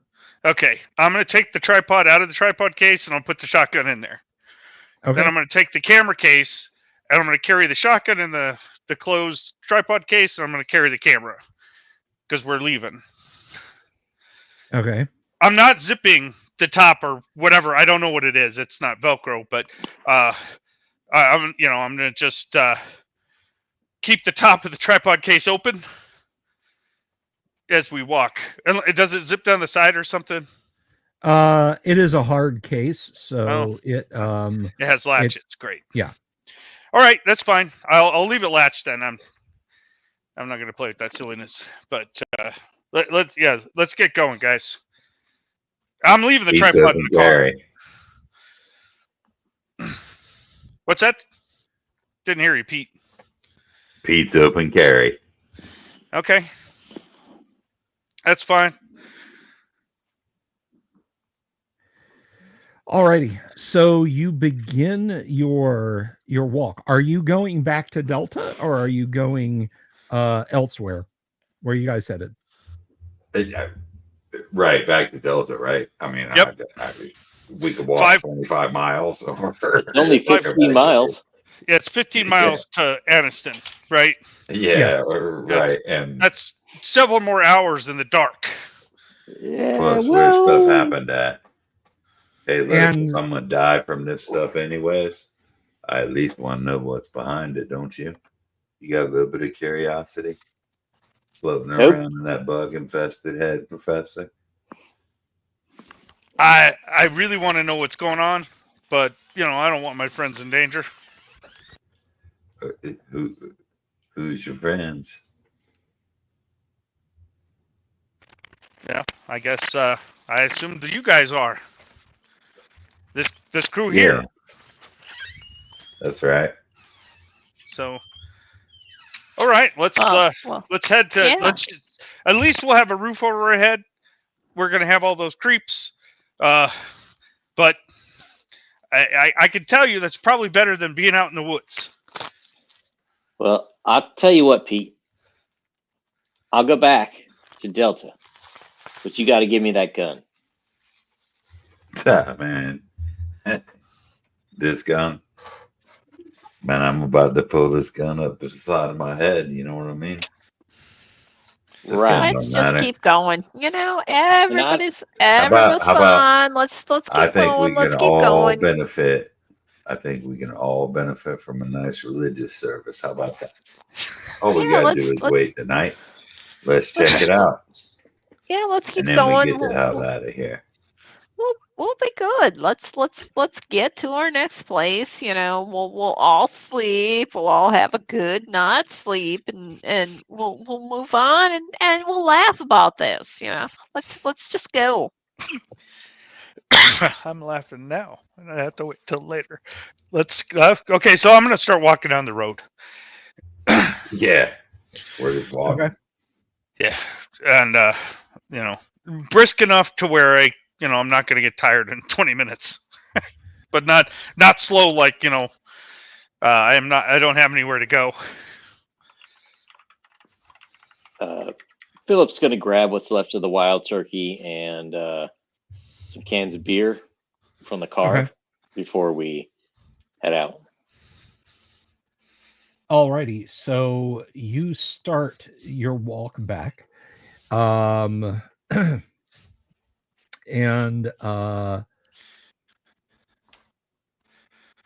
it's getting darker and colder. You're not that far from the day. You're about 8 miles, maybe a good stretch of the legs.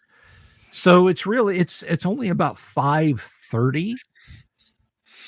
5:45 when you guys finally limp literally back into Delta.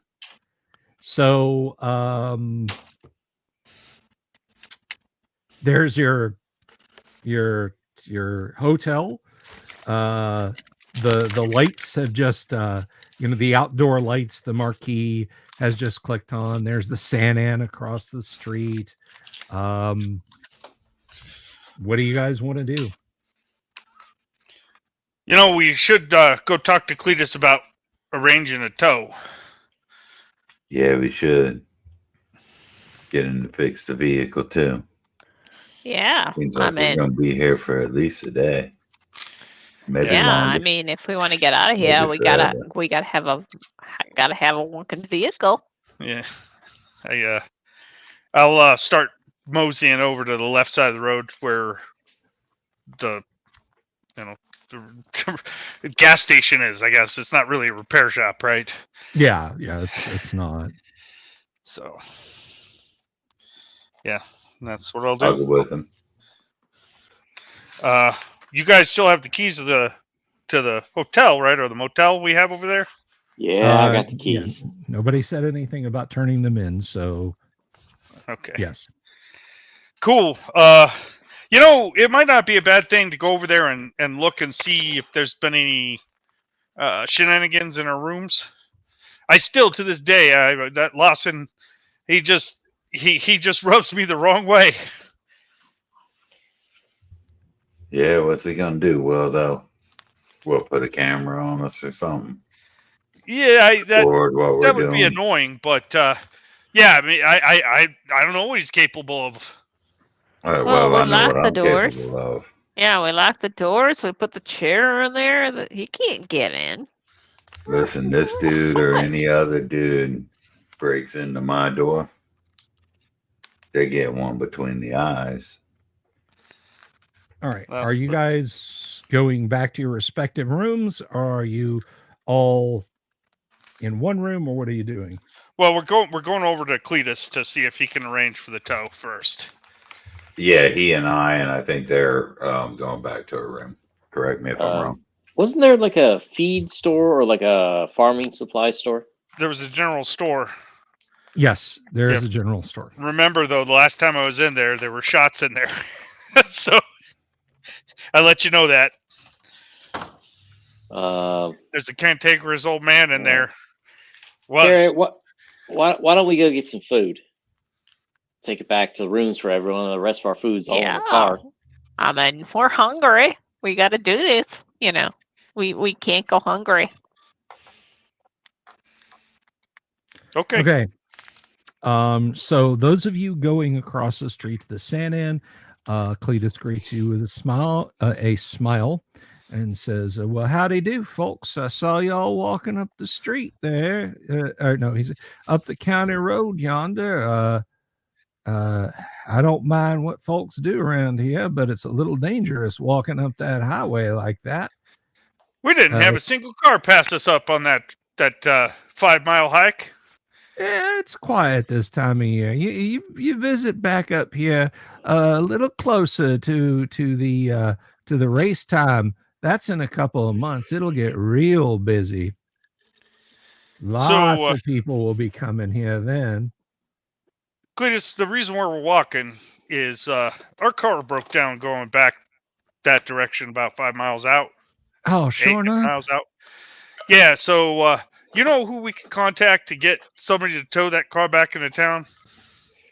Well, hell, I'll be closing up at 9 o'clock tonight, and my sister will be coming to pick me up. I'll have my tow truck out there before dawn, and I'll bring that car of yours back. That would be excellent thing for you to do for us. What's the rundown on that? How much do you think it's going to cost? We're probably going to need you to look at it.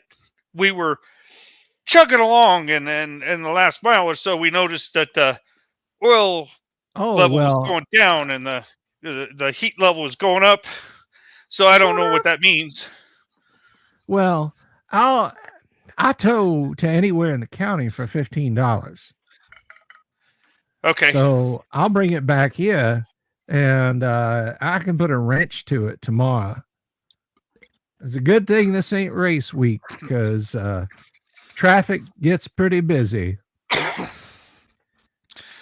Okay, Cletus. Well, you're so calm, my friend.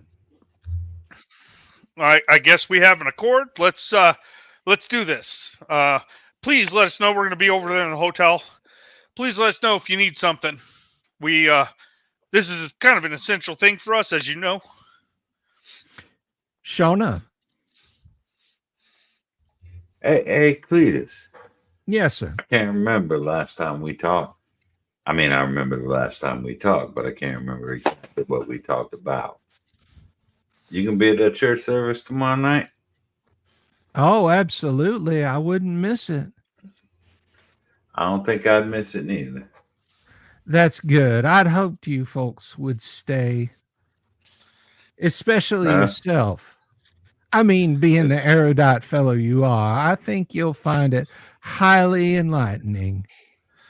Being the erudite fellow you are, in order to recognize my erudity, I would say the same.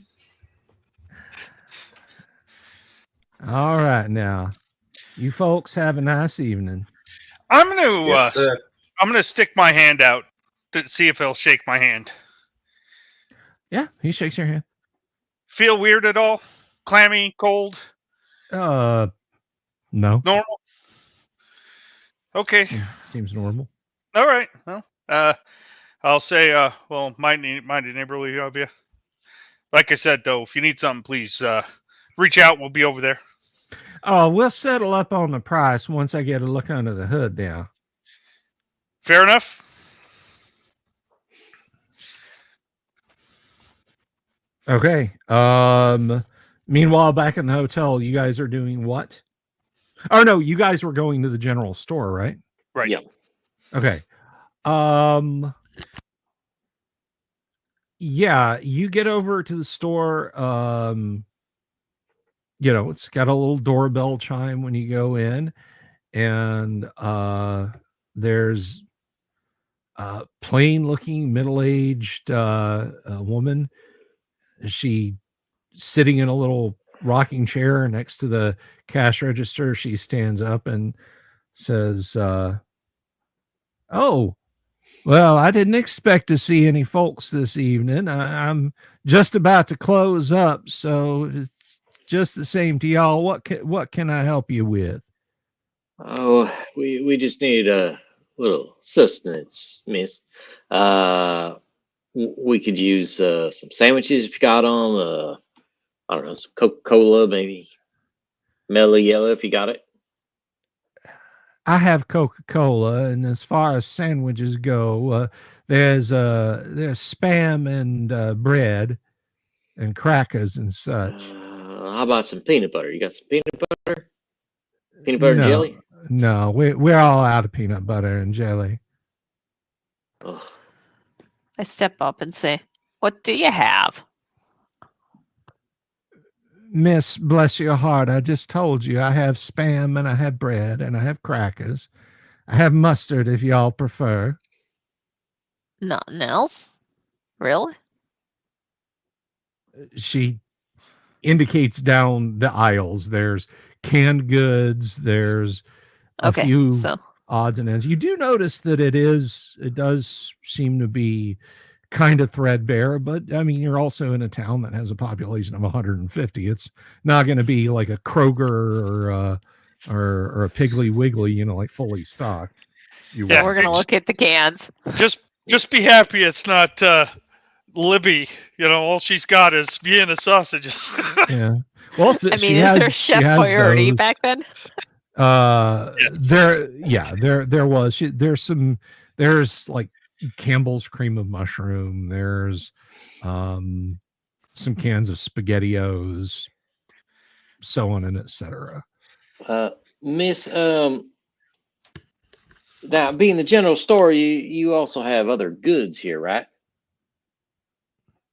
Yes, we do, stranger. Well, I mean, I think we're gonna need a knife to cut that Spam. Y'all got something we can cut that with? She like indicates there's an aisle. That's the housewares are right there. Oh, thank you. So he'll go look for the biggest knife he could find. There's actually give me a luck roll. Give me a luck roll.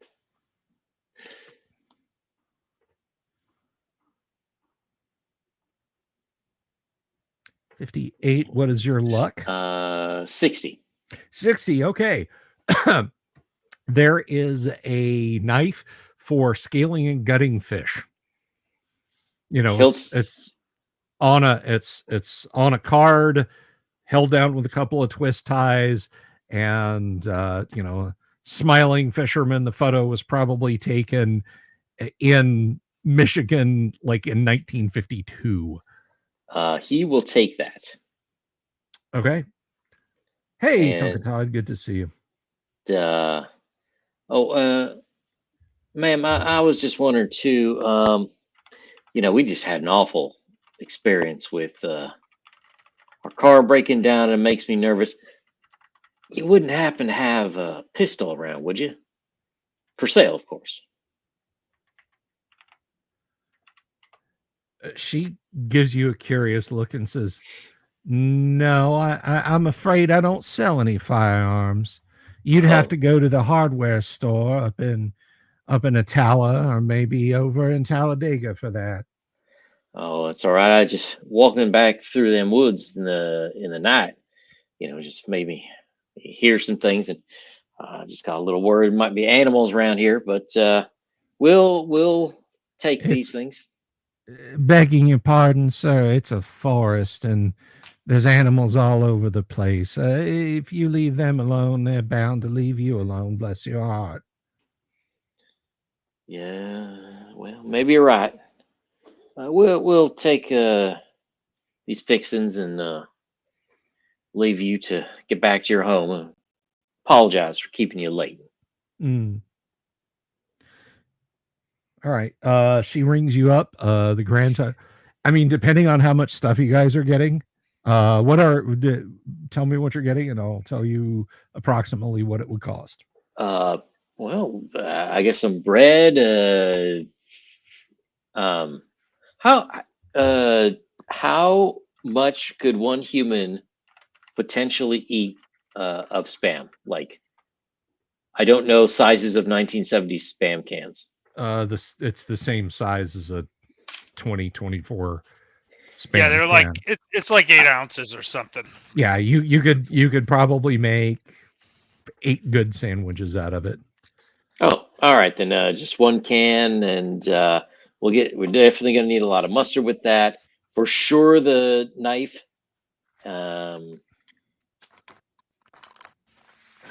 Whatever Maybe we Carrie should get wants. a can of beans and something. You know, we can bless your heart. No, we're sharing a room. Oh, we got 2 rooms. What are you talking about? He's talking about you and him. Well, okay, Right. fine. Okay, fine. Just grab some candy bars or something. All right. And we'll grab Can a I get some 6-pack of mixed Coke. fruit? Mixed fruit? All right. The Cokes, a 6-pack of Coke. Actually, oh wait, no, I already said. So the 6-pack of Coke is $1. It's the last one, I should point out. And it's bottles. It's bottles in a cardboard container. There's let's see. So that's $1. So the spam, the bread, the mustard and everything, we'll call it a total of $3.50. All right, so he will hand over his last 10. Tenner. Okay. All right. She makes change and hands it back, and clunk, rips off the receipt and hands it to you. Oh, thank you. Thank you very much. Okay. So there you go. You guys meet back up at the hotel room. You've got your mustard, your spam, your white bread, your Cokes, and your long scaling knife, which, if anyone, let's see, just in case, because somebody's going to ask.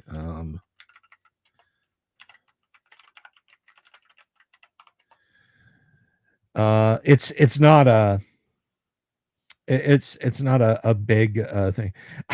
God, the first one that came up was on Williams Sonoma. Take a wild guess. Anyone in the audience or my players, you will win 100 internet points if you can tell me, without looking, no peeking now, how much a fish filleting and scaling knife costs at Williams Sonoma. $2.25. It's $89, dude. Okay. Dooms, you got a $3.50. guess? I'm going in between. In between. I bid $1. Okay. Amazon's are much better if you need a fillet knife, by the way. Okay. Williams Sonoma wants $130, so I would say Nooms is probably the closest. Wow. A Cha-ching. Wusthof classic fish knife, 7-inch blade, which we'll say that's how big this is $135. $135. Back in the 70s, that's outrageous. No. Today. I was today. I should let everybody know, since it was brought up, Wusthof is not the company that it used to be. Yeah, I would be shocked if it was not like powder forged straight out of mainland China. They're cheap knife sets now. Yeah, that's ridiculous. And before anybody wants to slap a lawsuit on me, in Minecraft there. All right, so you've got your 7-inch filleting and scaling knife. You know, it's got kind of a wavy bit on the back of it and a sort of a curved, almost falchion shaped blade. But again, it's only about 7 inches long, but you've got it. And it ably cuts through the Spam. So unless you guys do something specific, the rest of the evening passes uneventfully. Is there anything anyone wishes to do prior to sundown? I'm going to plug the camera and the recorder in to recharge. That's not how it works. These are square 9-volt dry cell batteries. When they're dead, they're dead. Okay, so I'm going to see how much film I have left. You've got you've got a good like hour plus of film left on your reel. And the battery? Your battery will run probably for at least that hour. Okay. And the recorder, same. Yeah. Okay. I mean, it feeds off of the camera. It's literally just plugs into one end, plugs into the camera, one end plugs into the microphone, so that when somebody pushes the button and starts talking, the tape starts running and it indexes at the film. I don't know that that's how portable sound camera would have worked in the 70s, and I don't care. So, Okay. but that's how this fine. one works.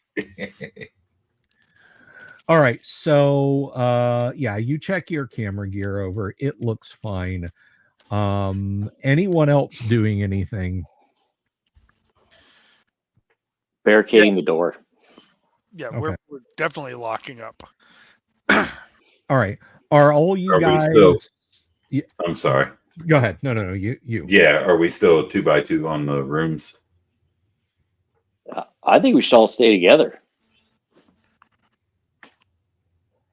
Because we don't have any guns in our room, so. I don't know if that's a better idea or a worse idea. Hey man, I got Will right here. Ain't nothing gonna happen. Yeah, you tell us. You want to... I'm going with wherever you going there, mister. I'll stay with everybody. I'm not sure I'm going to be sleeping much tonight anyway. Probably not. Or Phil, you can go straighten out our rooms. Straighten them out. We got rooms. What are you talking about? Yeah, we got 2. I mean, if you want to pay for 2 for another night when we only use them 1, well, that's your business. No, you can go cancel them if you want to cancel them. I ain't leaving. All right, I'll go talk to him. You sure want to go alone? I mean, that guy is kind of creepy. Well, I don't see anybody else willing to go with me. So I'll go with you. I'll go with you. No worries. Oh, Pete, shit. I'll head out. No problem. I'll head out and just watch you. You guys don't open this door. Might be a good idea to look across that lot into that woods over there where that person was staring at us earlier. Good Make point. sure they're not returning. We'll be right back. Maybe that's your girlfriend from the woods. Well, I mean, she definitely didn't hurt me. That's unlike what happened to me at the car. So I'll take it. I'll take it. Okay, so you you go up to the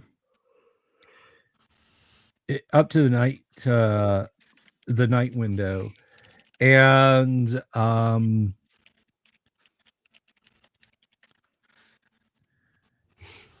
there's a bell. You don't see him. Ring it. All right.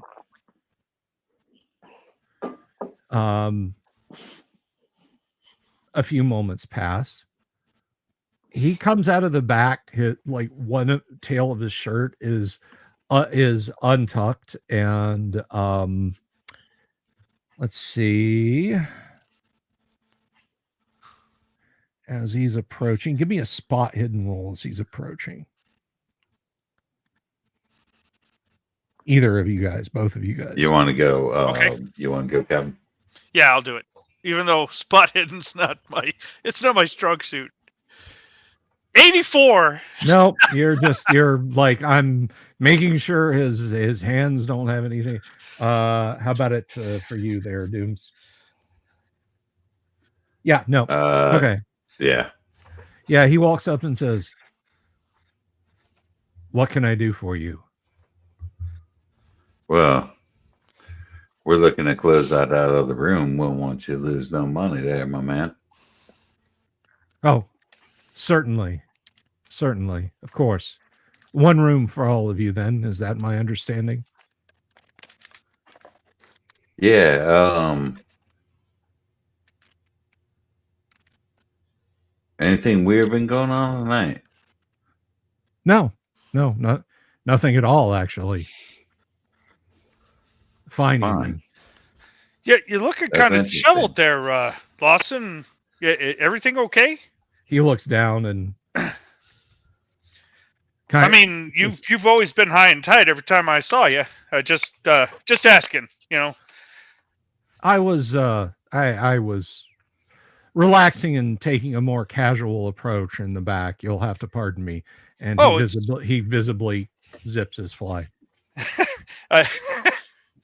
Parlez-vous français?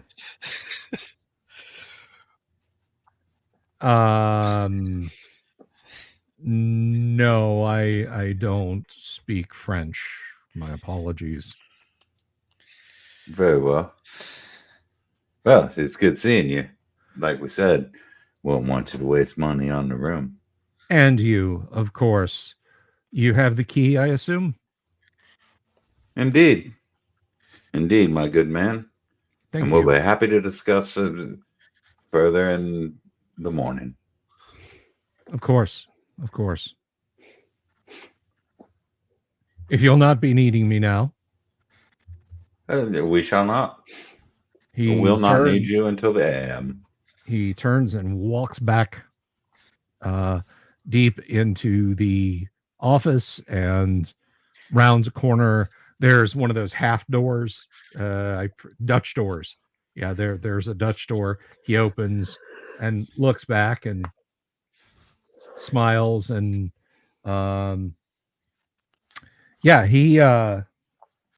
he smiles and nods at you there, Will. Yeah.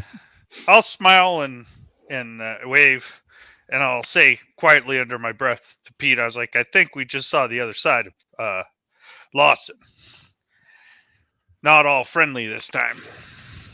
Oh, he was perfectly friendly. He wasn't nasty or ill-tempered. And I as the game master, apologize if I gave you that impression. Well, he's usually all hi and how you doing, and I know we interrupted him, so with whatever he was doing, I don't need an explanation. We're good. Will. Yeah. This guy went from a 4th grade education to a 13th grade education. Like that. Okay. I guess I didn't notice that. Well, he speaks French, don't he? Yeah, well, I mean, I know what you said, and I didn't speak French. Yeah, well, all I know, man, is he barely knew English yesterday. Well, yeah, he definitely has a local color to his speech. That's for sure. Well, you think he was hoodwinking us? I just think he was trying to be neighborly. They seem. Nah, I don't think he was.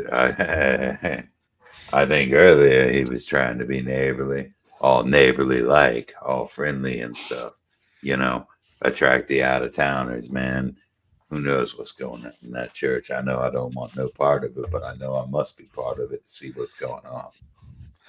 Well, there may be people being harmed out here, as you saw in those films. I'm really I'm really worried that some of those people aren't willing. Maybe we need to look Hey, at man. that. Yeah, we ain't willing either, and we're toast. I hope you're wrong there, Pete, but I don't have any So do evidence I. of otherwise. Let's go back to the room. I'm betting Phil is probably crawling the walls right now. Okay. So yeah, I mean, it's just literally that distance, that amount of time, maybe 10 minutes, when you guys get back to the hotel room. So, all right. Back in the hotel room, what are you guys doing? I think Phil's going to try the TV. Okay. You pick up, actually you can just get, because you're not far from Atlanta, so you can just get the NBC affiliate out of Atlanta, a CBS affiliate out of Birmingham. Both of those are pretty clear. You got to move the antlers around. There is a very, it's strange. There is the UHF channel. When you click over to it, it's just showing a title card on it. And What? go ahead. I was just going to ask, what does the card say? Oh, well, it's exactly like the one we have in the opening credits, which I know you want. Okay. Yeah. So he's going to do one of those things where he slowly clicks through all the UHF channels, just to see like how many there are, what he can get. Almost all of them are snow except for the title card, and you think maybe you kind of faintly pick something up, but on one of them. But what it could just be that you know that thing where you kind of watch the snow on a TV station and you're sure you can see patterns in it. Like, wait, I see some. No, I see a picture, but then you're not 100%. You're not 100% sure. He would like to make a mental note of what station that was, and then 1970. Well, probably catch the evening news. Okay. All right. So the evening goes by. Let's see.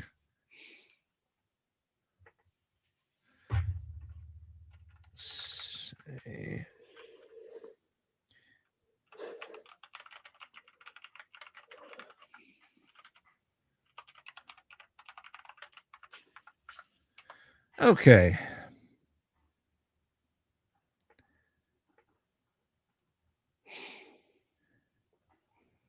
So let's see. I'm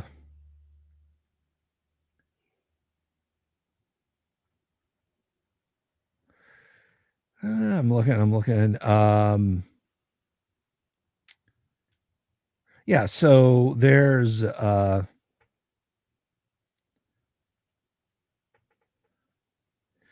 the Civic League has named Birmingham an All-American City. The Elton B. Stevens Expressway and Malfunction Junction are opened to traffic. Howell Heflin has been elected Chief Justice at the Alabama Supreme Court. What else? Let's see. There's a human interest piece on the family of Bill Terry Jr., who was slain in Vietnam, and his remains were moved to Elmwood Cemetery from Shadowlawn following a court battle that barred the cemetery's owners from closing the cemetery to African Americans.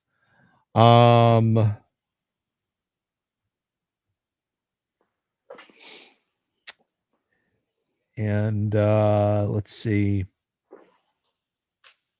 Oh, the Alabama Crimson Tide men's basketball team beat LSU, where a young Pete Maravich scored a total of 69 points against the Tide, but the Tigers were unable to overcome the Crimson Tide. So weather is going to be damp and cold. The 5-day forecast is just damp and cold, and then you get the national news, and it is depressing as hell because it's almost exclusively news out of Vietnam. However, the upcoming launch of Apollo 13 down in Cape Kennedy, Florida, is currently under planning, and they expect to launch in April if all goes well. Actually, oh crap! Hang on a second.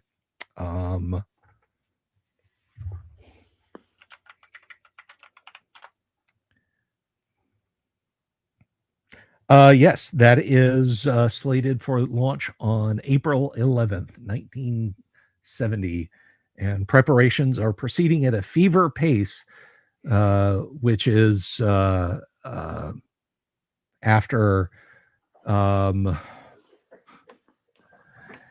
the original commander was found to have a medical condition that would keep him out of the mission.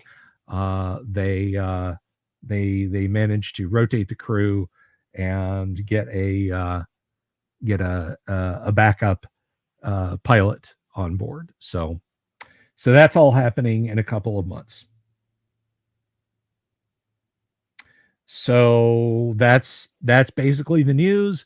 If you watch the NBC affiliate, you can watch Johnny Carson. Sure. Okay. Johnny is in good form this evening, tells a few good jokes, and the guest is, I don't know, it's Don Rickles. Cracks him up, they have a good laugh, and it's an hour of decent entertainment, and then they sign off with a national anthem, because that's what they did. Right. And so go ahead. No, I was just going to mention, you can pull in WCTG. Was it CTG or TCG? We'll just say CTG, out of Atlanta. And there's Bill Tush. You just kind of grind your molars. You're like, I'm going to have your job.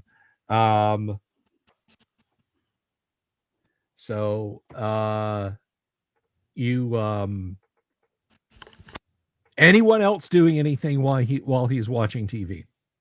Yeah, so the basic idea is so the church service is tomorrow night at 11:59:59.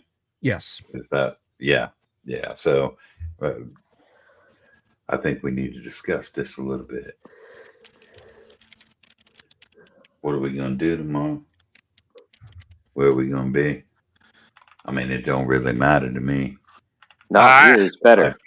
Well, you say not here, but we don't have any way out of here.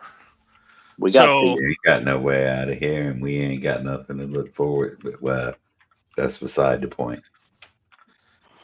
I mean, we got the car. Maybe Cletus. Maybe he has the skill and knowledge to help us get that running. I could tell you, I'm not carrying a wad of cash here with me. And we may have to pull together and look at the couch cushions to pay that bill. And Cletus going to church tomorrow night anyway, ain't he? He said he was. Yeah, sure is. Said he was looking forward to seeing us there. I'm sure he is. I bet you I could go down to the guy running the damn register in this place and carry on a conversation in fluent French. There's something wrong with that, ain't there? Maybe he served in the war. Maybe he did, but he could have let on much earlier than he did. Well, now why would he speak French to us? Yeah, World War II. speaks French here? What, you want to go talk to him? You want to talk to me?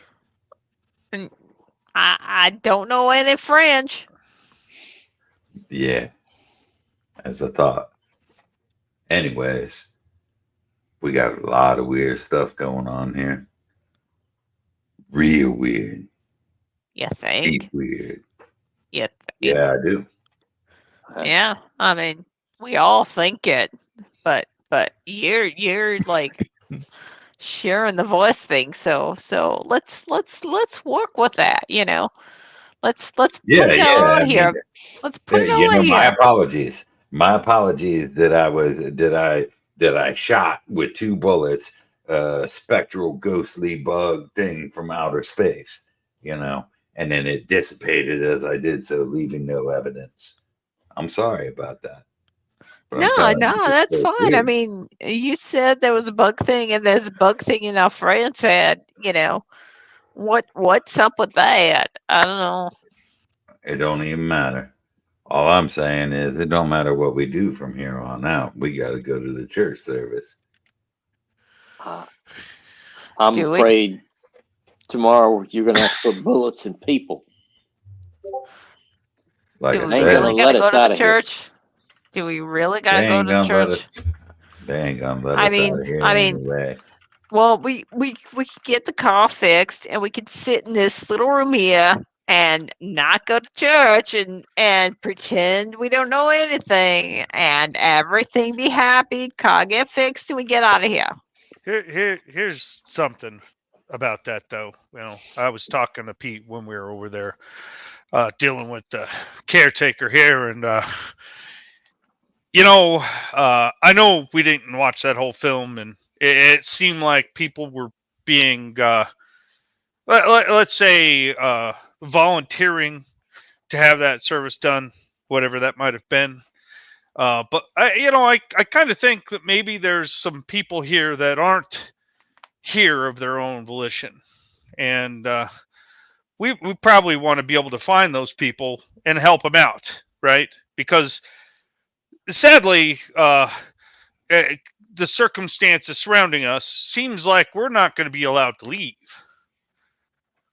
That's right.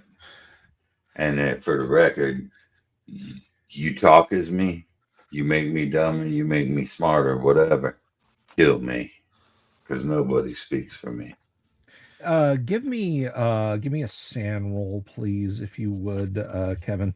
Okay, this is Will. All yes. Right. 62. So I am at.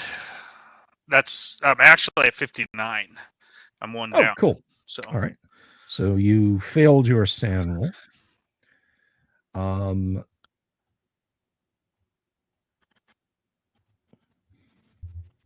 Face on the floor. Okay. Not remembering anything. Yeah, you have this sudden flash of a cyclopean metallic city under a cloudy sky, under unbelievable pressures. You know inherently that you have just glimpsed something utterly alien. Give me an idea roll also, if you would. Okay. Oh, that one. Let me roll the other one. All right, that's fine. 19. 19. Okay. You have been shown a glimpse of an alien city on the surface of Neptune. It is horrible. It is unthinkable. The architecture is twisted and blasphemous and made from materials that shouldn't exist in a well-ordered universe. You kind of go pale, and you have to steady yourself against the dresser there. You feel kind of ill. My friends, I have some kind of episode. Can I move over there and sit on the bed for a spell? I'll try to walk over towards the bed. You're right, Will. I'm feeling quite nauseous. Maybe it's we haven't eaten yet, have we? It's maybe it's a spam. So yeah, I had quite a disturbing flash. Spell there, and I'm gonna grab cans and start doing the woman thing. Making food for everyone. Okay.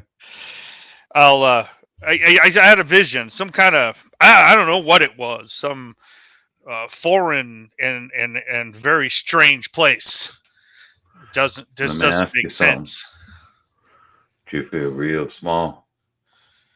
It was enormous, but I wasn't looking at it as if I was in there.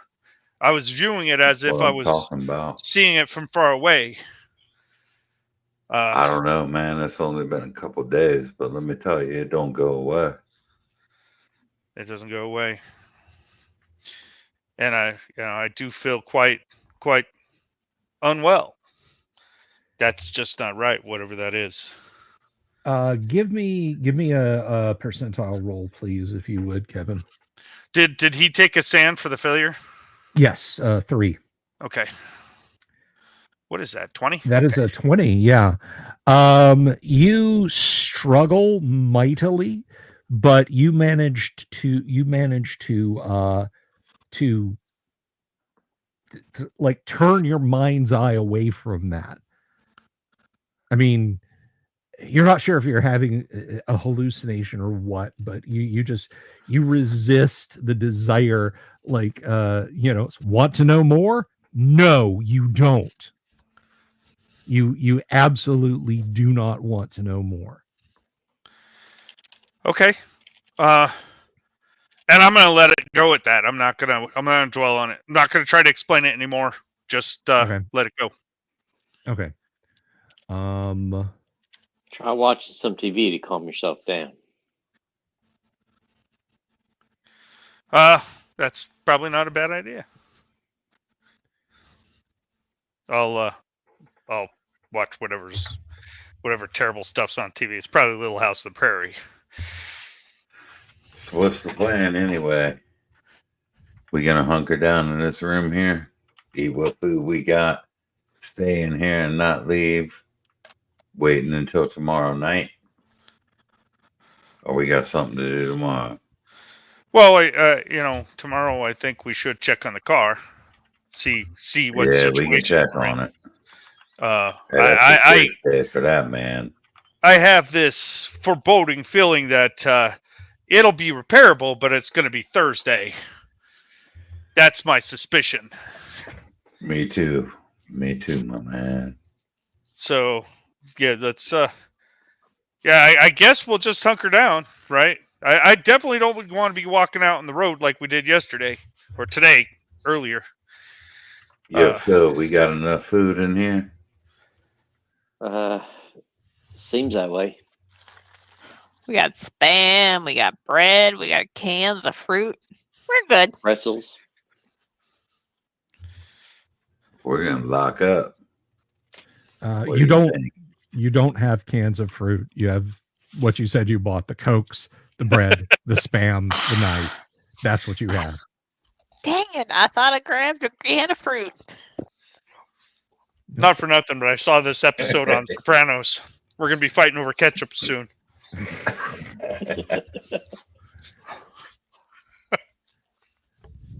Are you telling me you shot Joey bag of donuts over a ketchup packet? Come on, T! He was holding out on me. That was the best part. It really was. What are you, fucking crazy over here? So that's my best Sopranos. That's pretty good. It was pretty good. That's awesome. All right, so the evening, it's getting late, and you guys have walked 6 miles under tremendous emotional stress. You are all exhausted. And you all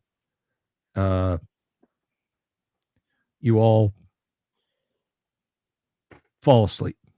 I mean, eventually, as far as finding stuff on TV, yeah, there's nothing. There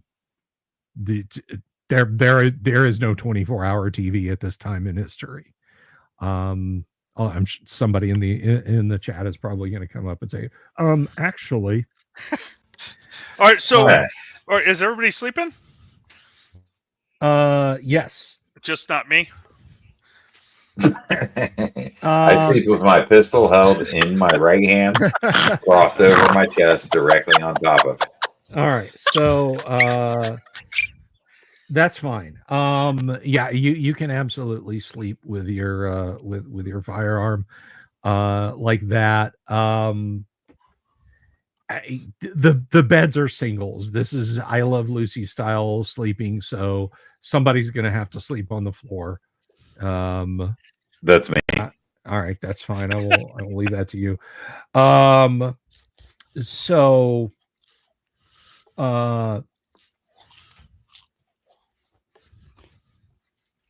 deep in the evening,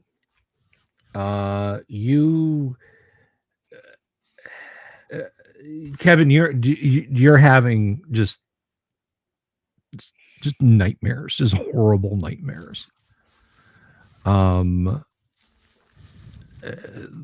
most comforting one is one where you're walking through the woods in like near pitch darkness, very little moonlight, just walking and running and laughing like a maniac. That is literally the most comforting. You just jolt from one horrible nightmare to the next. The rest of you are too tired to really do anything other than sleep.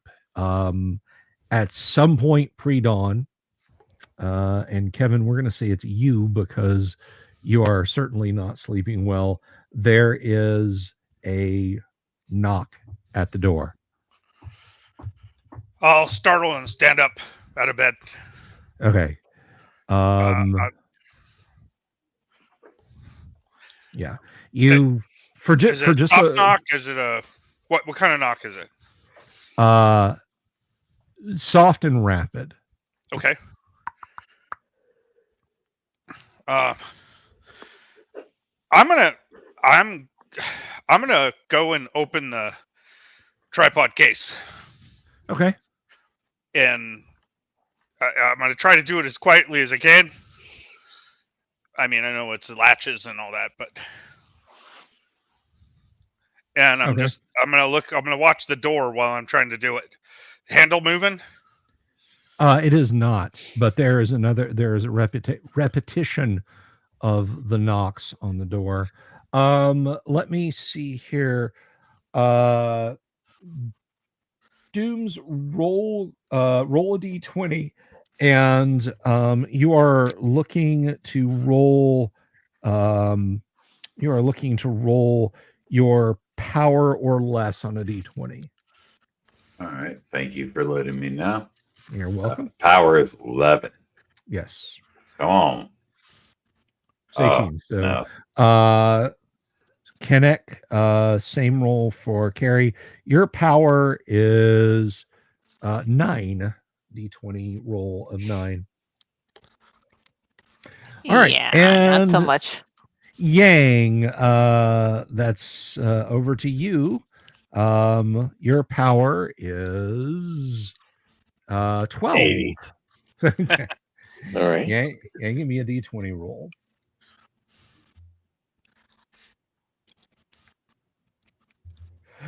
You start awake. You kind of blink and glance around. You're not sure if there was a knocking sound, but yeah. Will is standing over you with a loaded shotgun. Will, what you doing? Shh. Shh. They're out there. They're coming in here. They can't get you.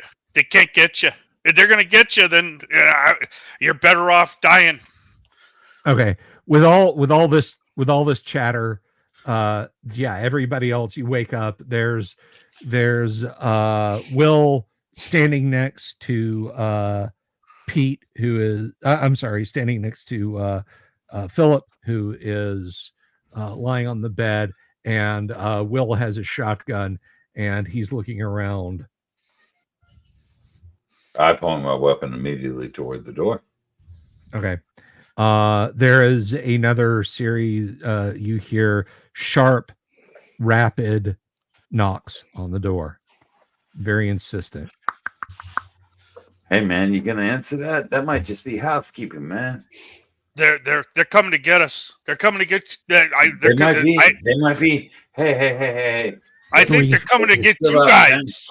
They don't care about me, man. Probably me. But listen, let's just here. I'll put my piece away and I'll go talk to him. All right. Will, would you mind pointing towards the door? I can't.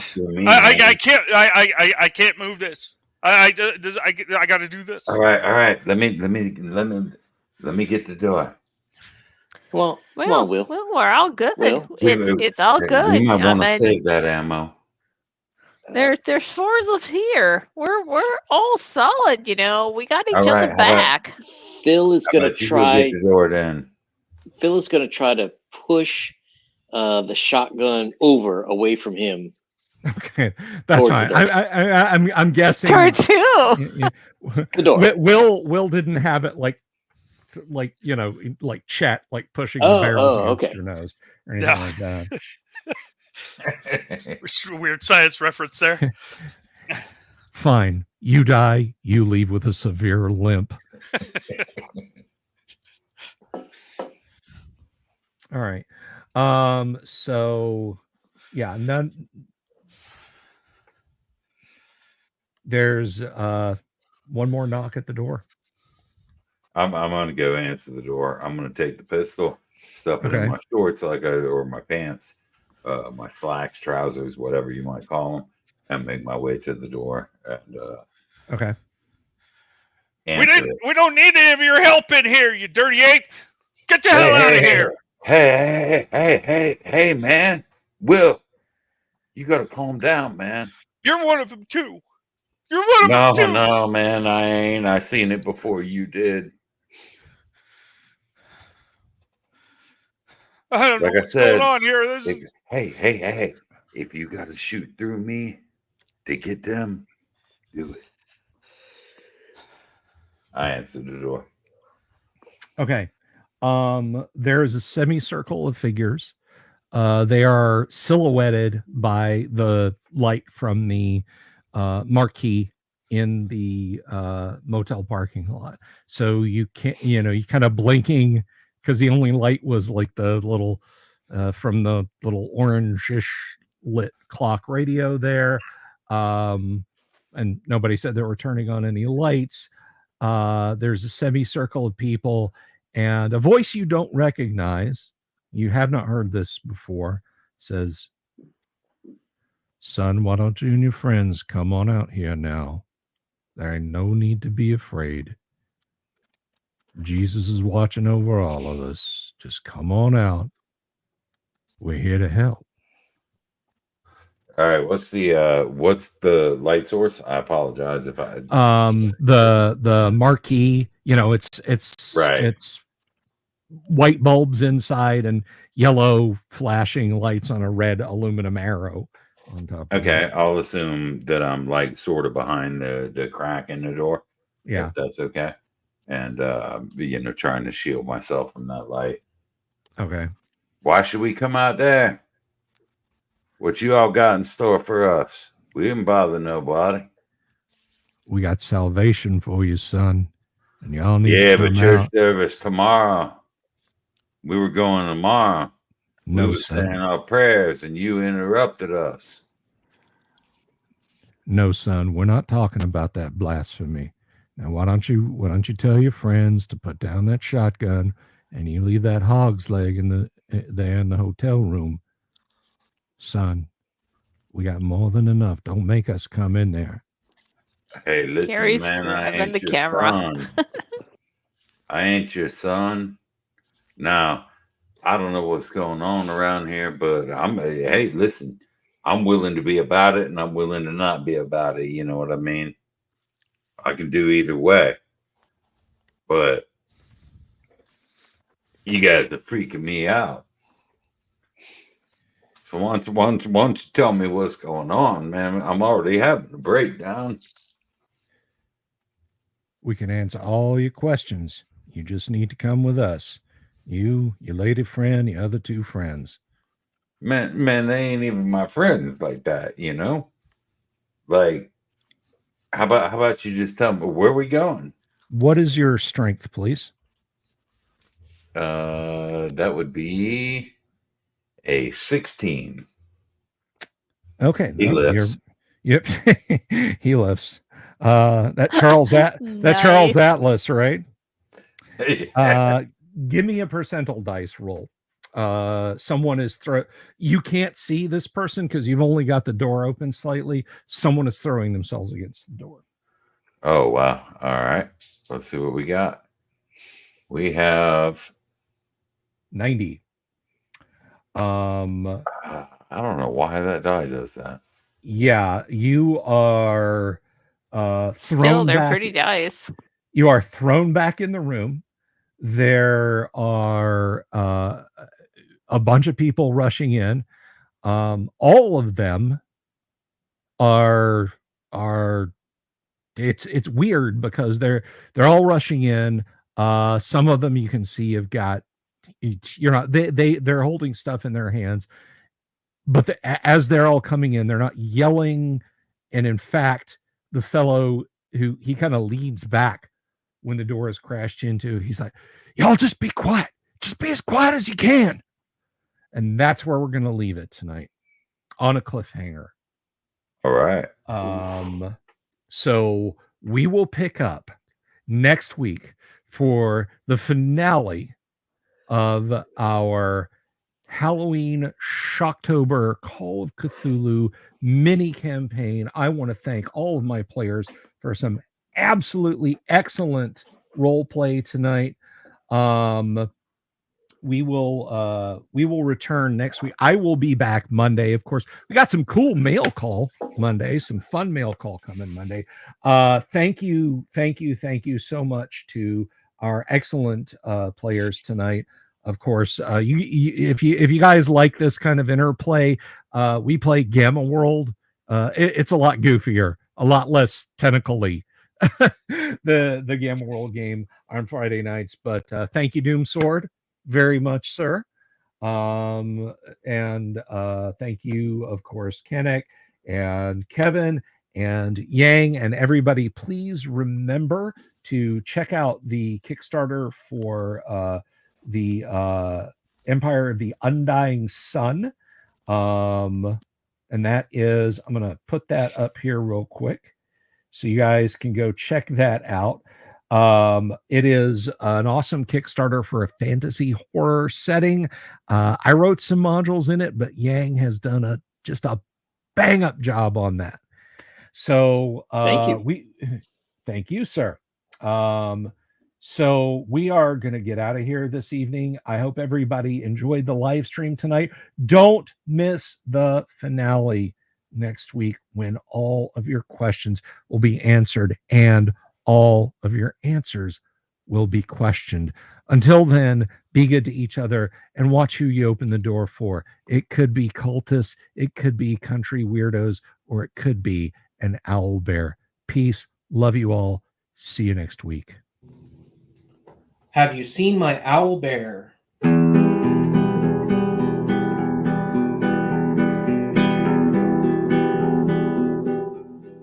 Here's to all the weirdos everywhere in the woods and in the air. Have you seen my owl bear? Should I shave off all my hair? Bobs are all around, some live in tunnels underground. Some are fat, some are rich, some are sleeping in a ditch.